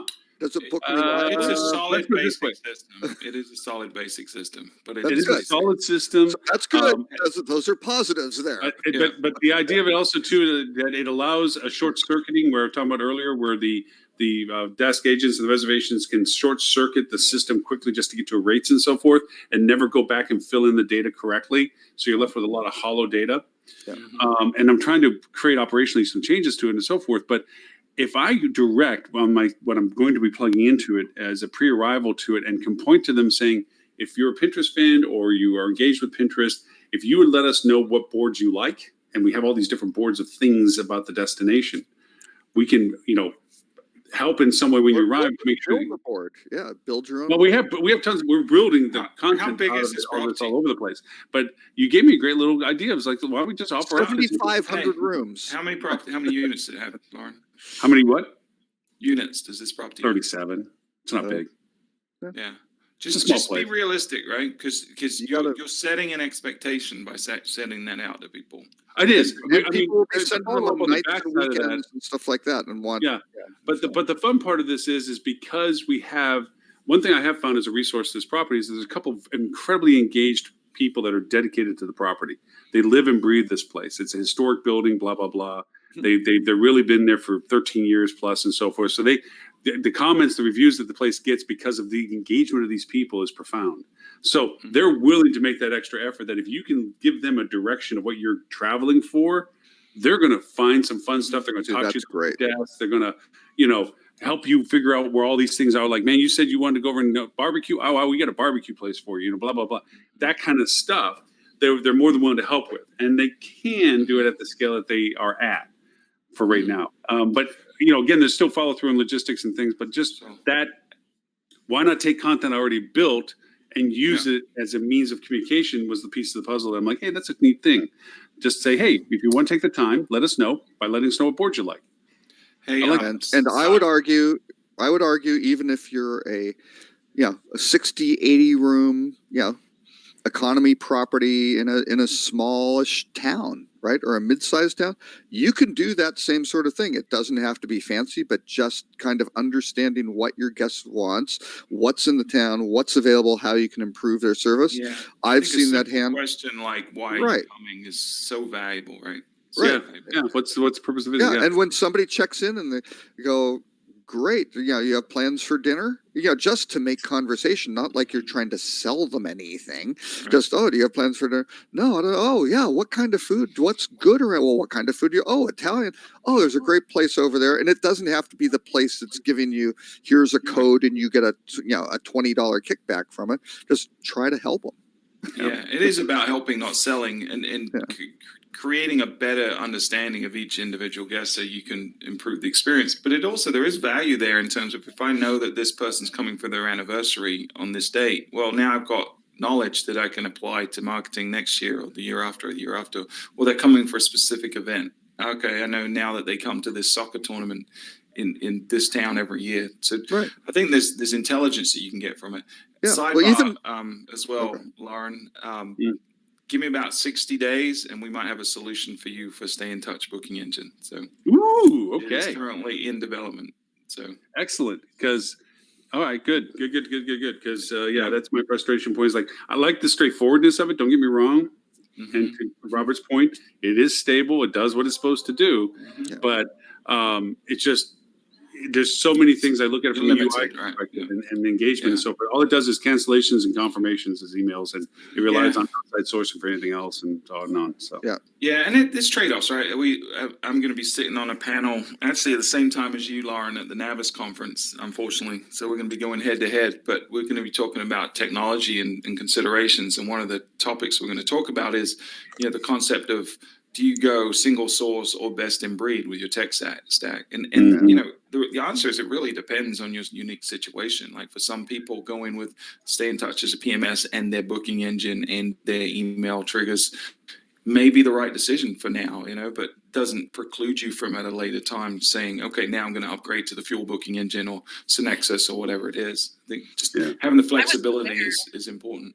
I wasn't aware that I was going to have to choose between the two of you. There's no there's no choice. choice. No choice. I'll be out in the hallways handing out But I will cash I money. will say that I and- hear that Guy Fieri is going to be at the conference. So if he also has at the same Are you time, talking about Steve start out. Johnson? That's hilarious.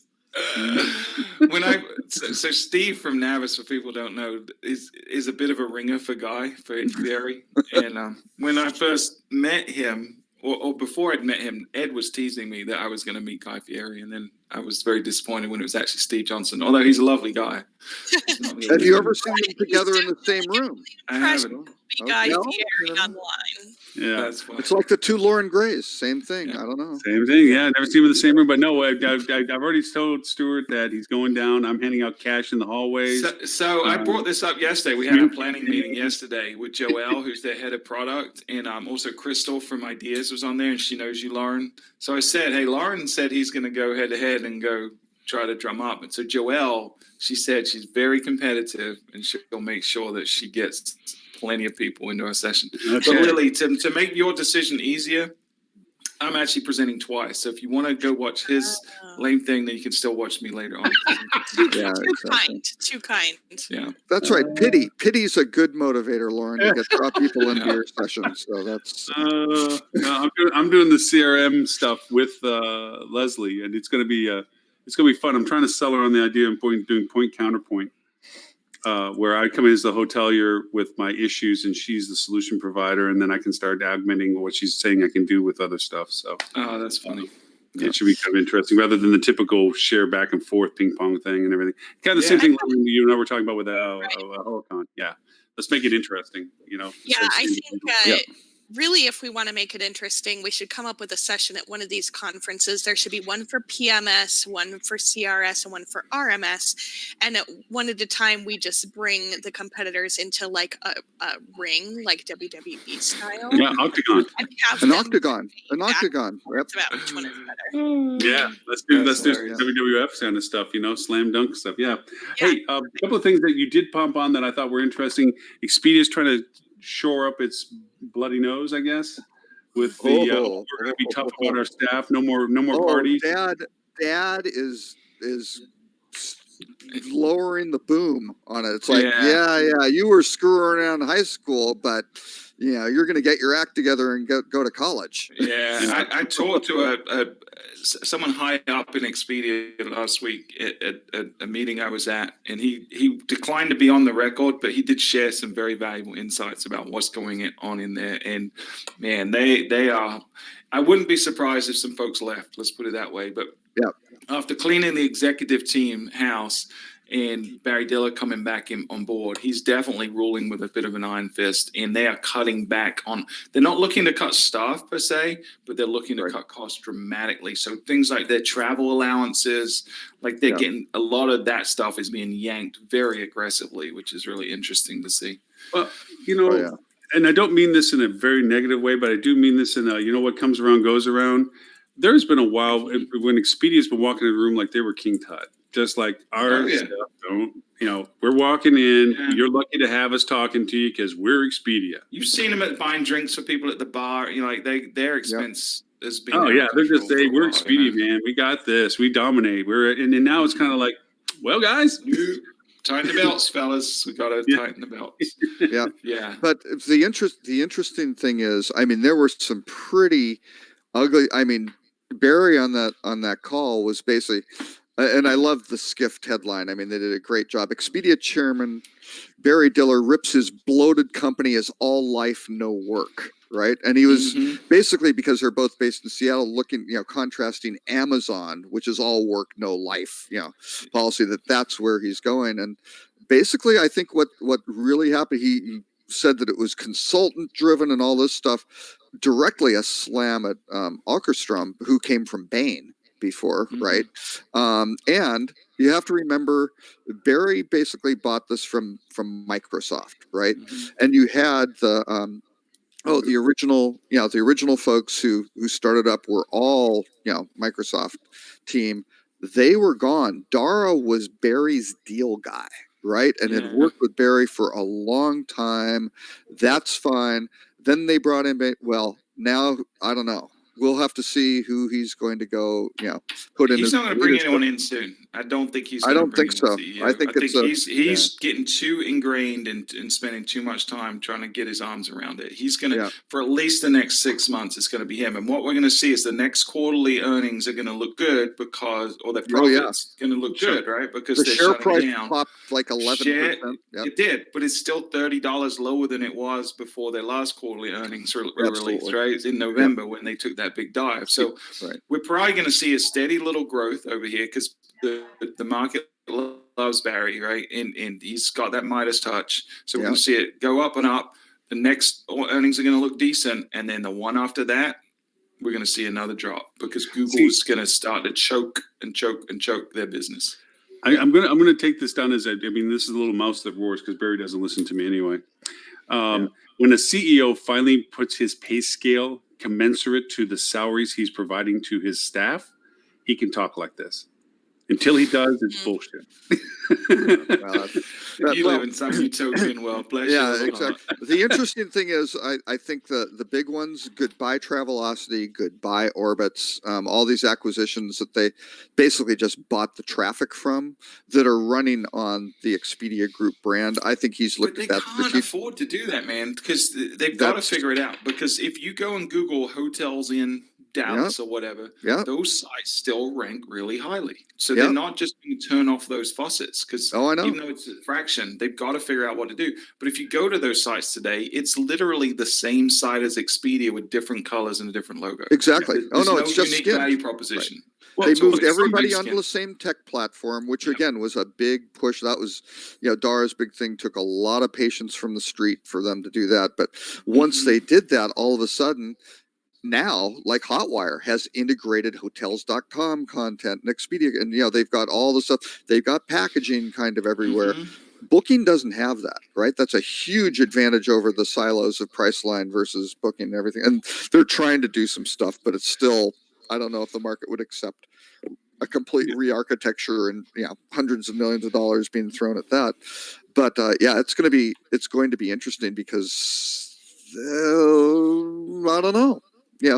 They were already treating those groups as kind of affiliates anyway. I mean, they were being managed under basically an affiliate program, right? But now they said those are going to go in basically to Agencia, right? They're going to put the affiliate stuff in with Agencia and try to have business services. Well, I don't know. Going back to one of our original conversations about Google and stuff, the information that was provided in our earlier context of what Google was saying for their trends and insights and so forth is painful to them because they don't want 30 some plus websites to be gone to 20 days plus of research and re-research and gone. They want single solution entity and they want to be it. So, all of that driving towards Google being a provider of the single answer, not the multiplicities of choices and that reversion going back and recalibrating. They want to be all of that stuff.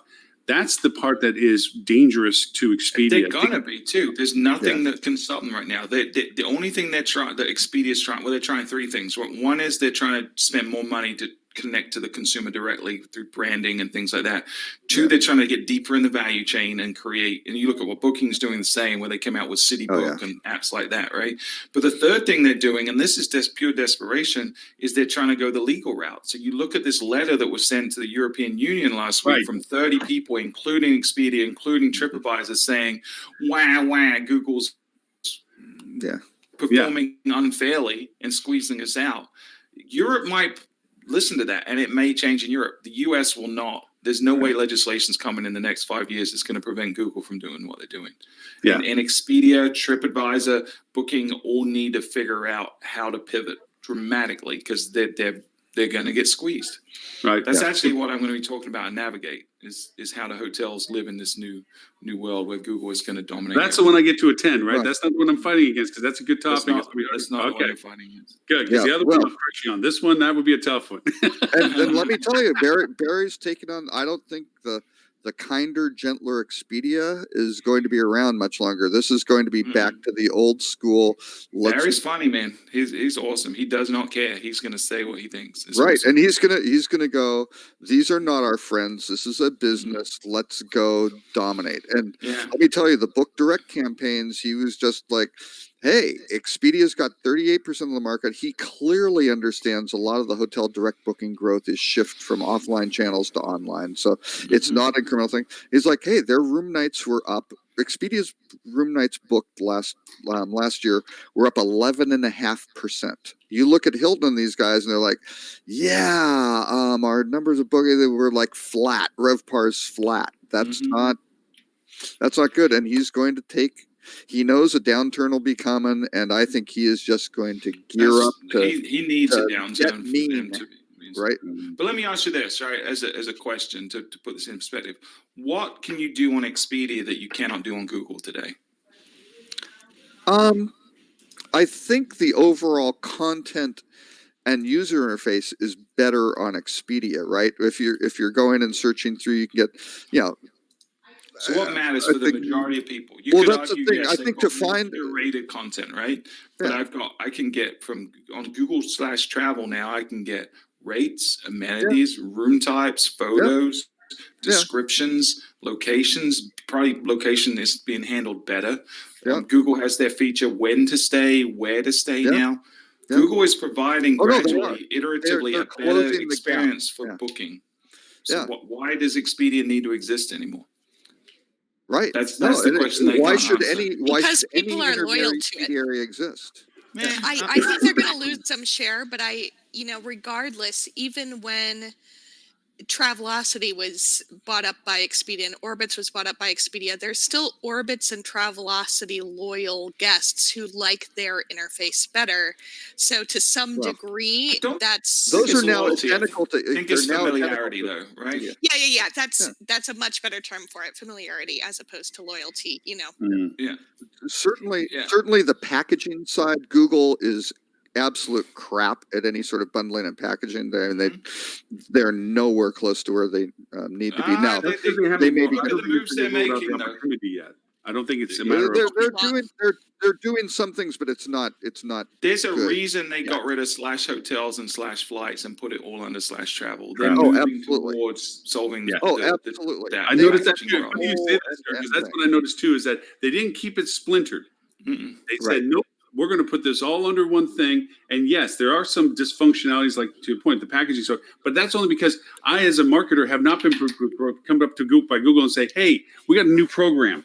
We're going to do packaging now, and you need to offer us what we want to offer in that profile. You know what I mean? So one of the other articles though was about how they're not going to be charging the commission or the click for flights anymore. So Right. how does that play into this, right? If I'm Google and I'm like, okay, where's my big opportunity to make money? It's certainly probably the pie is bigger as an opportunity on the hotel side. So Right. do I give up making money on the flight side to be Absolutely, able to crack that because they nut weren't of making the money on the hotel? flight side. Exactly. Right. It was a Right. loss leader, and they need Southwest, right? So if if- they so can send ex- them to go Southwest, Exactly. get your stuff. It's free. It may be Right. cheaper than getting business on your own website. Actually, Right. when you So really if look they at it. get rid of the commissions, then they've got a much better chance. And you already see this when you go to book, say, American now, you can either click out to AA.com or you can book right on Google Yep. with the flight, right?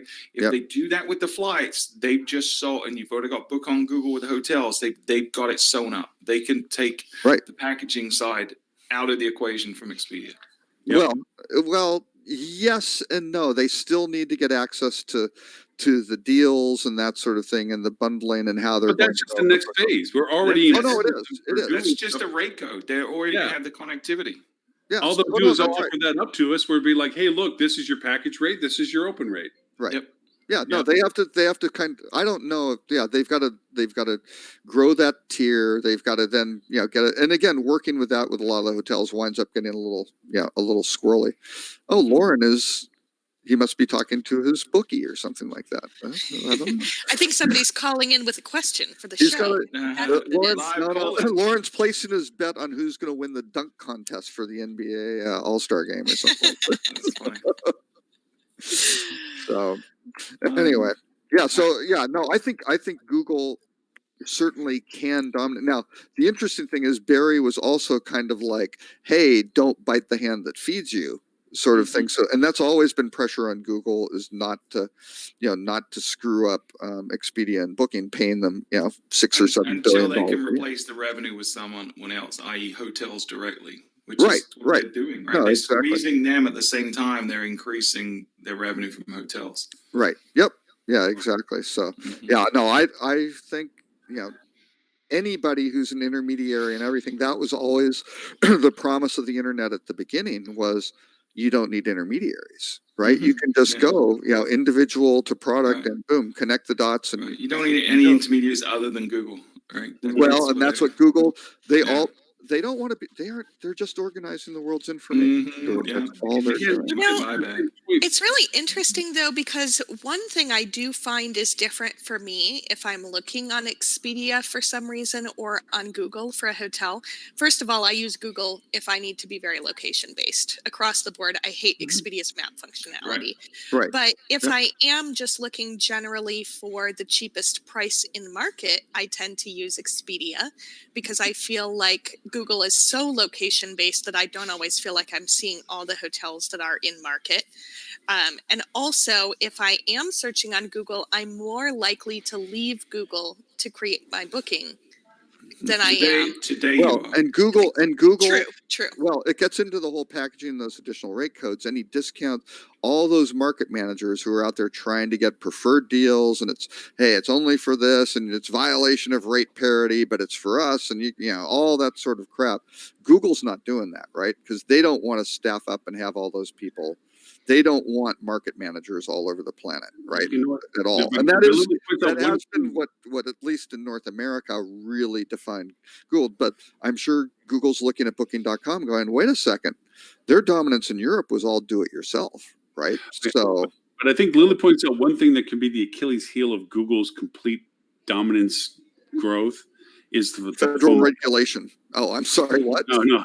It's the FOMO. It's the, am I not being shown everything that I can choose from or only what Google thinks I'm interested in?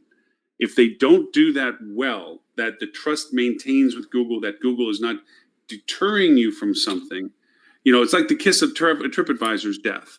TripAdvisor lost its credibility.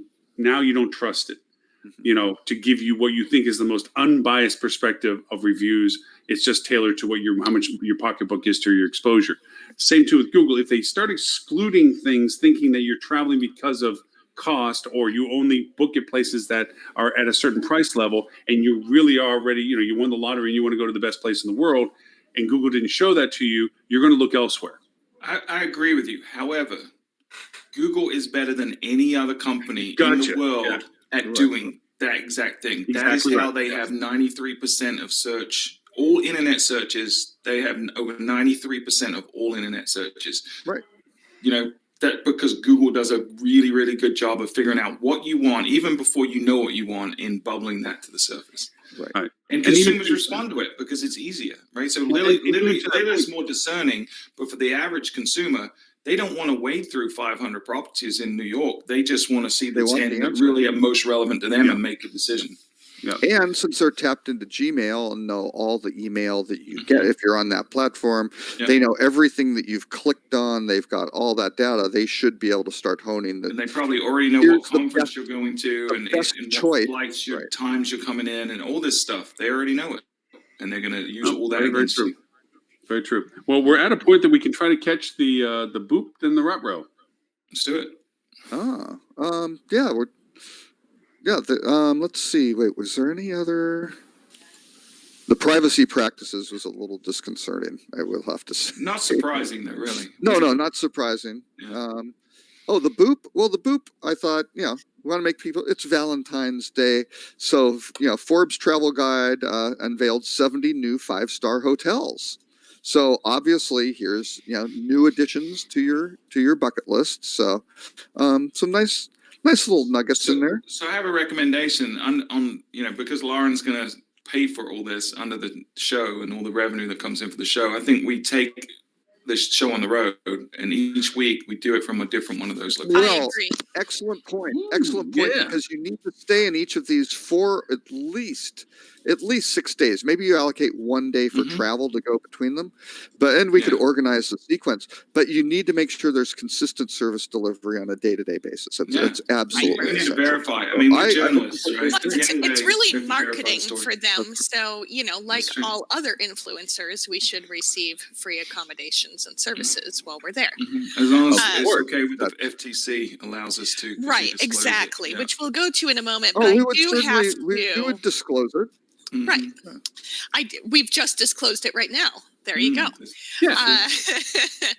But I do have to give a shout out to two of our client properties that were on the list in the 4-star category, which is the Monterey Plaza Hotel and Spa, as well as the Hacienda del Sol in Hacienda Tucson. del Sol. You better go increase the rate because the demand just shot up for both. Yeah. those Yes, Phoenix exactly. versions. Exactly. Yeah.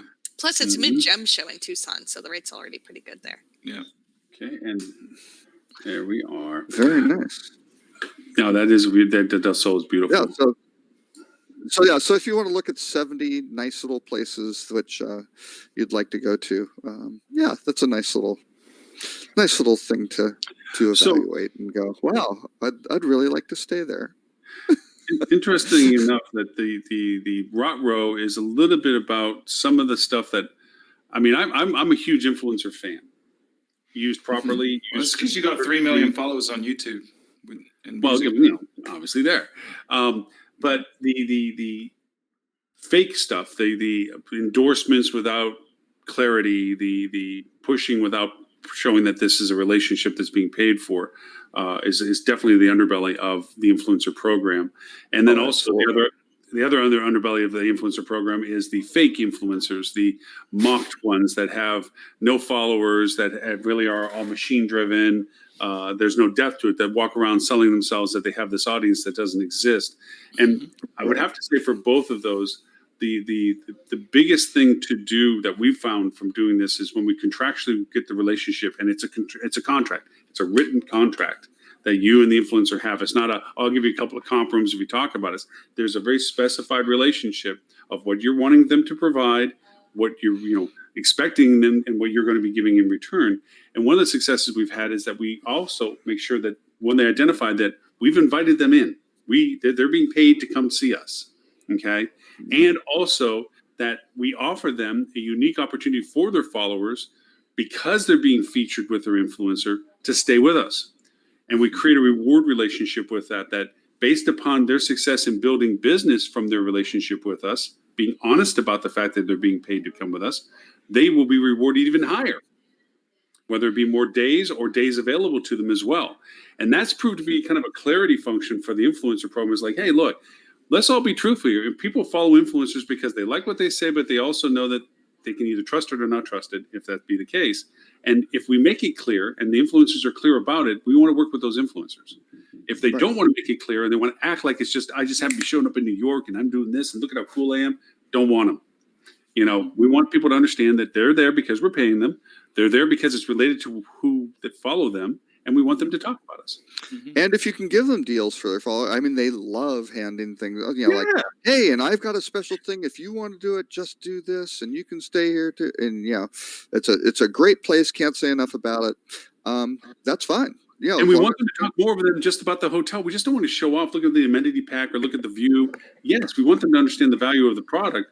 Talk about the stuff to do to your demographics that follow you, the cool restaurants, the destination, the event-driven stuff. We want that because that's the content it's hard for us to generate. Either we're remote and we don't have that insight, or the property doesn't have people on property that have the skill or interest to do it themselves. Yeah, and I think it comes back to what Ed said earlier when we were talking about other stuff, that it's influencer marketing is something you probably should do, but it's not something you just check off a list and say, I did it. Right. Just go select some people. It takes effort and strategy. There needs to be a strategy, and there needs to be an element of rigor in discerning who is the right fit. Is their audience the right kind of audience? Is this personality got the same kind of voice or the right kind of tone for our audience? There's a lot of considerations when you're selecting those. But I also think, don't look at it just as an exposure thing. You definitely want to make it mean something from a business perspective. It's not just awareness campaign. So you have to think about ways that you can either give them a unique offer or something like that to pull a lever to say, okay, we're going to actually drive business from this, not just interest. And finding good ones is harder now because, again, in classic Facebook fashion, you used to be able to kind of figure these things out and run analytics. Well, they changed their API, they limited a lot of that stuff. So now you can, under the auspices of privacy, which is a little bit disingenuous because it's like, no, you want people to be able to target, Control, pay yeah. for this Yeah. control over it. But yeah, you really need to figure out what are the engagement levels of their followers, right? And what are they Yeah. doing? It's not the raw number. And you used to be able to get some good stats. Now that's harder. And so what's happened is there are all these agencies popping up. We'll find influencers. Well, their business is supporting those influencers, right? It's, that they aren't in it for you. You're just, buying their product, which is their stable of influencers, or them getting a referral fee based on closing a sale versus. Yeah, and people are trying to commoditize something that absolutely should not be commoditized. Right. This should be very personal. You should have a very lengthy conversation with the folks that are going to come to your property beforehand to make sure it's a good fit. That having a relationship before the trip is going to enhance the experience for them and going to improve the results for you as well. Mm-hmm. Yeah. And we've talked about some of the tools, and I have them on the podcast as well, like a Wario and places like that. Wario's great. You can see who's already engaged with the content of what you already do, and you can actually find your own influencers from it. Like they're going to this whole one. There's a foodie one in San Antonio. She has 200,000 followers, and she's already reviewed the restaurants associated with the hotel. So it's like, let's create this more professionally. Let's create a contract of, let's have you come stay at the hotel to talk about the hotel and the value proposition of being right above the very restaurants you just reviewed. Right. And create that relationship. It's like, this is awesome. We can do something, that helps both of us. Yeah. Contract. So they're all good stuff. Well, we went over our 2 hours. Surprise, surprise. Exactly. Well, and actually, there was one with the one that was almost the boot before the thing was. There was that cool little hotel in in Sydney. It was this Homes Love, the Byron's Bay boutique hotel. I just thought that was a very cool little hotel that was doing some very nice, interesting things. And it was kind of in a homes type article. And I know that's not really cool, but that's. I love seeing little things like that. Because I was thinking about that article. It's like, it's a design article. I mean, why'd you put it in? That's true. Because it's product in that category, Lauren. Yeah, I'm pretty sure product is one of the P's of marketing. I think actually I'm working on a project right now with a consumer survey, and it's a bit about basically what's happening with technology, right, and guest stays and things like that. Mm-hmm. And it was interesting. They redlined a couple of things like what's important in your stay and the whole design and furnishings, things like that, because the intent was how does the importance of technology stack up against some of these other things like the design and location. They didn't care at all about that stuff. So we need to have some further conversations to try to figure this out. Yeah, because they want to let's just talk about this particular client, just talk about technology and what they're doing in the hotel, and that's all that matters. And it's like, wait, when we started, you wanted to see how that experience related to what they're doing at home versus other things, and how it ties. If any hotelier that's going to go over an open independent hotel doesn't hire a professional designer, they're bound to fail. Oh boy, I'm familiar with one that I am not working with. These guys were just doing their crazy things. It just completely one person running the thing, making random decisions, well funded. And this project is now probably 2 years late, has had to redo zoning approvals for certain, crazy things that they wind up doing. And it's going to be a mess. It's just going to be an unmitigated. It's the same thing for people that open up restaurants. If you don't hire a professional restaurant designer, you don't understand that just because you have mama's best spaghetti recipe doesn't mean you can open up a restaurant. Right. You have to have workflow. You have to have durability of product. You have to have optimization of space, blah, blah, blah. Same too with a hotel. There's functionality requirements, design requirements that have to fit into a whole spectrum of things that go beyond the aesthetics that you think the hotel represents. Oh, and this is and again, we're talking about checking the boxes. This is like cool rooftop bar, check. Families, check. Long-term stay, check. And you're just starting to go, whoa, hang on, folks. This is not going to be, a good combination. So where are we all going to be at? Lily, you're going to be in Los Angeles soon, is it? You're at a conference with Holly, right?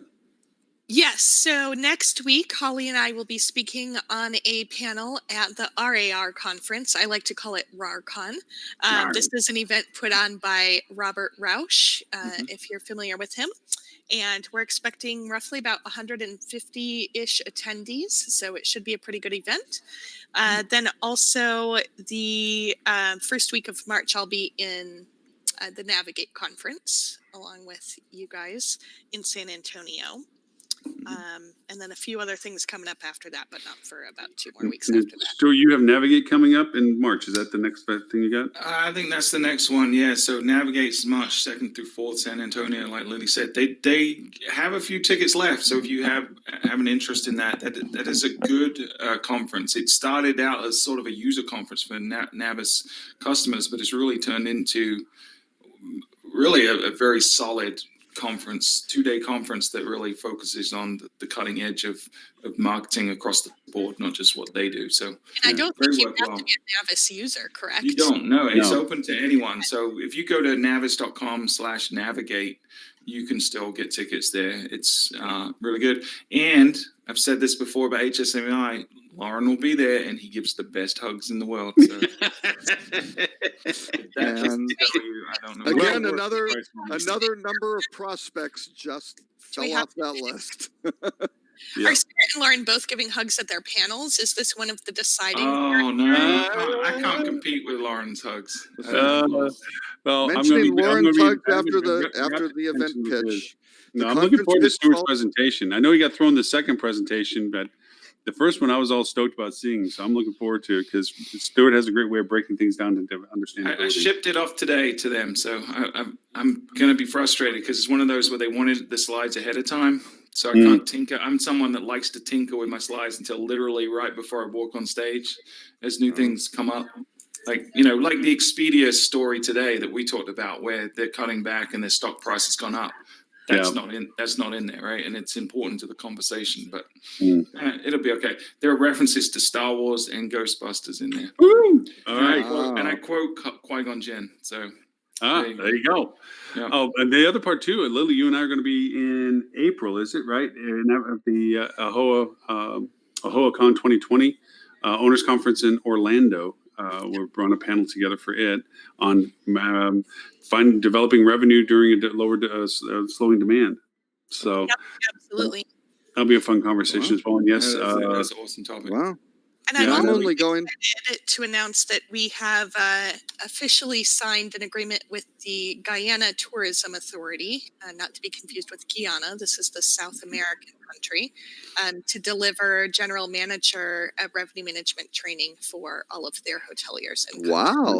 Nice. That's fantastic. Congratulations. Is there travel involved with this? Are we going to get some postcard pictures? That deserves a golf clap. Good job. Catherine and I are going to deliver the training between March 16th and 18th. So if you are a hotelier in Guyana, we look forward to seeing you there. That is a substantial portion of our viewership. That is outstanding that they're serving our viewers. Hey, so. That's on a totally different sidebar question with this, Stuart. So most of my listeners coming from podcasts right now, not most, second most, is coming from Alexa Skill. Interesting. Yeah, I thought so too. I wanted to share that with me you. for a while to get on that, so I need to look at It's my second largest user when you give me the stats on it for after Apple, right? I'm assuming. Not the Apple, no, this is the Alexa. Yeah. No, after Apple is number one. I would assume Apple, Apple's number one. Alexa, then Google are pretty much the dominant three. Yeah. But iHeart is coming up. Larger depends. And they're really on iHeart too. Yeah. Anyways, Mr. Robert, what are your travel plans for you? Actually, not much. I'm kind of hunkered down with a bunch of project work, but I will be. It's kind of a nerd fest. Is the HTNG HT Next conference in April? Is my next road trip. Where is that? It is in Scottsdale, I believe. Okay. Is it? I think so. Yeah, pretty sure. And then High Tech. Yep. So we'll be at High Tech too. That's gonna be a long trip for us. We're gonna be San Antonio. San Antonio need rooms. Let me know. Actually, I do. Right across the street from the conference. Right across the street from the conference. Comp rooms. That's excellent, Lauren. No, Robert, I didn't tell you. I told Lily Conference, not you. Actually, Lauren, I may need one on March 4th. Okay. Let me know. We'll definitely, like I said, I'm blocking it Actually, out now. I don't know why I said May. I need one on March 4th. March 4th? Okay. Yeah. All right, So we'll talk on let me know. Cyborg. All right. All right, with that, thank you everyone for your time and everyone else button on the other platforms and so forth. For a replay of this show, you can go to hospitalitydigitalmarketing.com/live and look for episode number 236. And I will be doing a recap of the show on my podcast here in just a little bit. For all of our previous episodes, same destination, same location. And Mr. Robert Cole, I did give you kudos at the beginning of the show that if people want to subscribe to your weekly newsletter that we use, context. bit.ly/rockcheetah. All lowercase. Yep.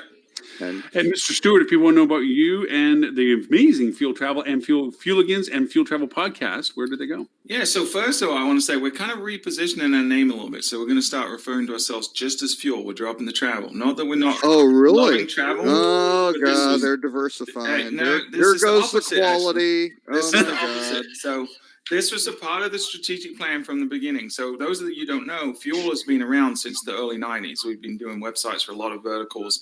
We went hotel specific in 2015. So we've only been hospitality vertical. We worked with hotels the whole time, but we just went exclusive hotels 2015. So we rebranded from Fuel Interactive to Fuel Travel to tell that narrative. But now with the podcast and this show and all the wonderful clients we have and the conferences we go to, we feel like we've established that we're a hotel-centric company. So we're going back to, and if you look at our logo, it's been Fuel the whole time, not Fuel Travel. So we're going to start referring to ourselves as just the Fuel. And so fuel. So not Fuel Well, Travel we did anymore. hear a lot about the success story of Domino's at the marketing conference, and they did the same. So I assume you're just following their lead. Well, we told them what to do because we were already okay. going to do it. Yeah. Just don't But turn yeah, into the so artist. actually, formerly we're known as Prince. just Fuel, but we're still just travel. But Fuel just sounds a little sexier. So Actually, our logo, just- like I said, it's just Fuel. So Yeah. Okay, that's fine. And we'll be able to say it's we knew acceptable. him. Thanks, We Dad. knew him when he still talked to people in the hotel industry before he Yeah. dominated. We'll talk to his secretary of his Yeah. secretary, his understudy. No, of this his is part of a understudy. master plan. Like Ed says, always start with a strategy. We had a strategy. It's working. So we're going to continue Excellent. down that path. But Fuel, the domain is still fueltravel.com. And you can go listen to our podcast at fueltravel.com/podcast. We have Excellent. 133 episodes, almost 134 should go live today. So Hey, just on the update newsletter, just an interesting couple of stats. The open rate on it is just about 40%, which is pretty strong. I think Solid. that's not too bad. And well the above clicks average for sure. and the clicks per unique open, which I think is a good way to do it, 42%. So really good engagement. So Yeah, he's 20% of your audience poll. That's good. Mr. Robert, if you want to know more about you and Rock Cheetah, where is it they go to? Sir? rockcheetah.com or at Robert K. Cole on social media and And- or bit.ly/ROCKCHEETH to subscribe to the Sounds like a newsletter. Mickey Mouse song. MICKEY. Anyway, I think he's saying my consulting practice is a Mickey Mouse consulting practice. I think that was a diss. So I don't know. and Miss fits. Mickey Mouse. Okay, so Lily, now that you are taking over countries now, I mean, Exactly. Yeah. Well, domination. where can we find your secretary of your secretary of your secretary? Well, The assistant. my to the assistant. You can find us at thinkupenterprises.com for all things revenue management consulting, sales, marketing, revenue convergence, and profitability. And you can also find us at tcrmservices.com for day-to-day excellence in revenue management service. Woo-hoo. Well, with that, again, thank you everyone for your time today. We will be at episode number 230. Now, I will be coming back from New York, so I will probably be asking the assistance of anybody of the co-hosts to take over the show after I get it started, because I will be literally flying back from New York. Pegasus has invited me for a closed door discussion, so we'll see what happens. Yes. There you go. I have no idea what it means, but anyway, we'll see. It should be fun. But I'll be flying back by that time. I'll get the show started, but I'll have to kick out early. We do have a guest host request. I'll send that over to you all for consideration if you want to have him land on that day or whether we move it to another day. We can go from there. Yes, so show 237 next week. They said I'll get it started, but I won't be able to stay long. So hopefully you guys will be able to probably have a productive conversation without me, probably. Better than we do.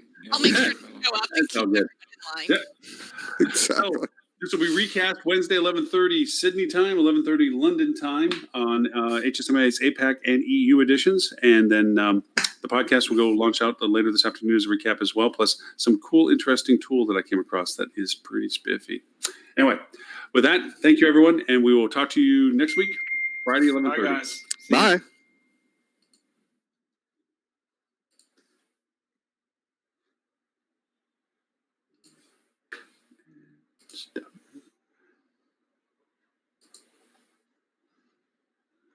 And close. I think we're good, Robert. Talk to you later. Okay, Seal, I was going to tell you, go to byte.co. I was just going to look up to see if Lauren Gray was taken or not. So, Yeah. so anyway, yeah, try byte.co and you download the app. Go grab the name. It'll be something else to sell.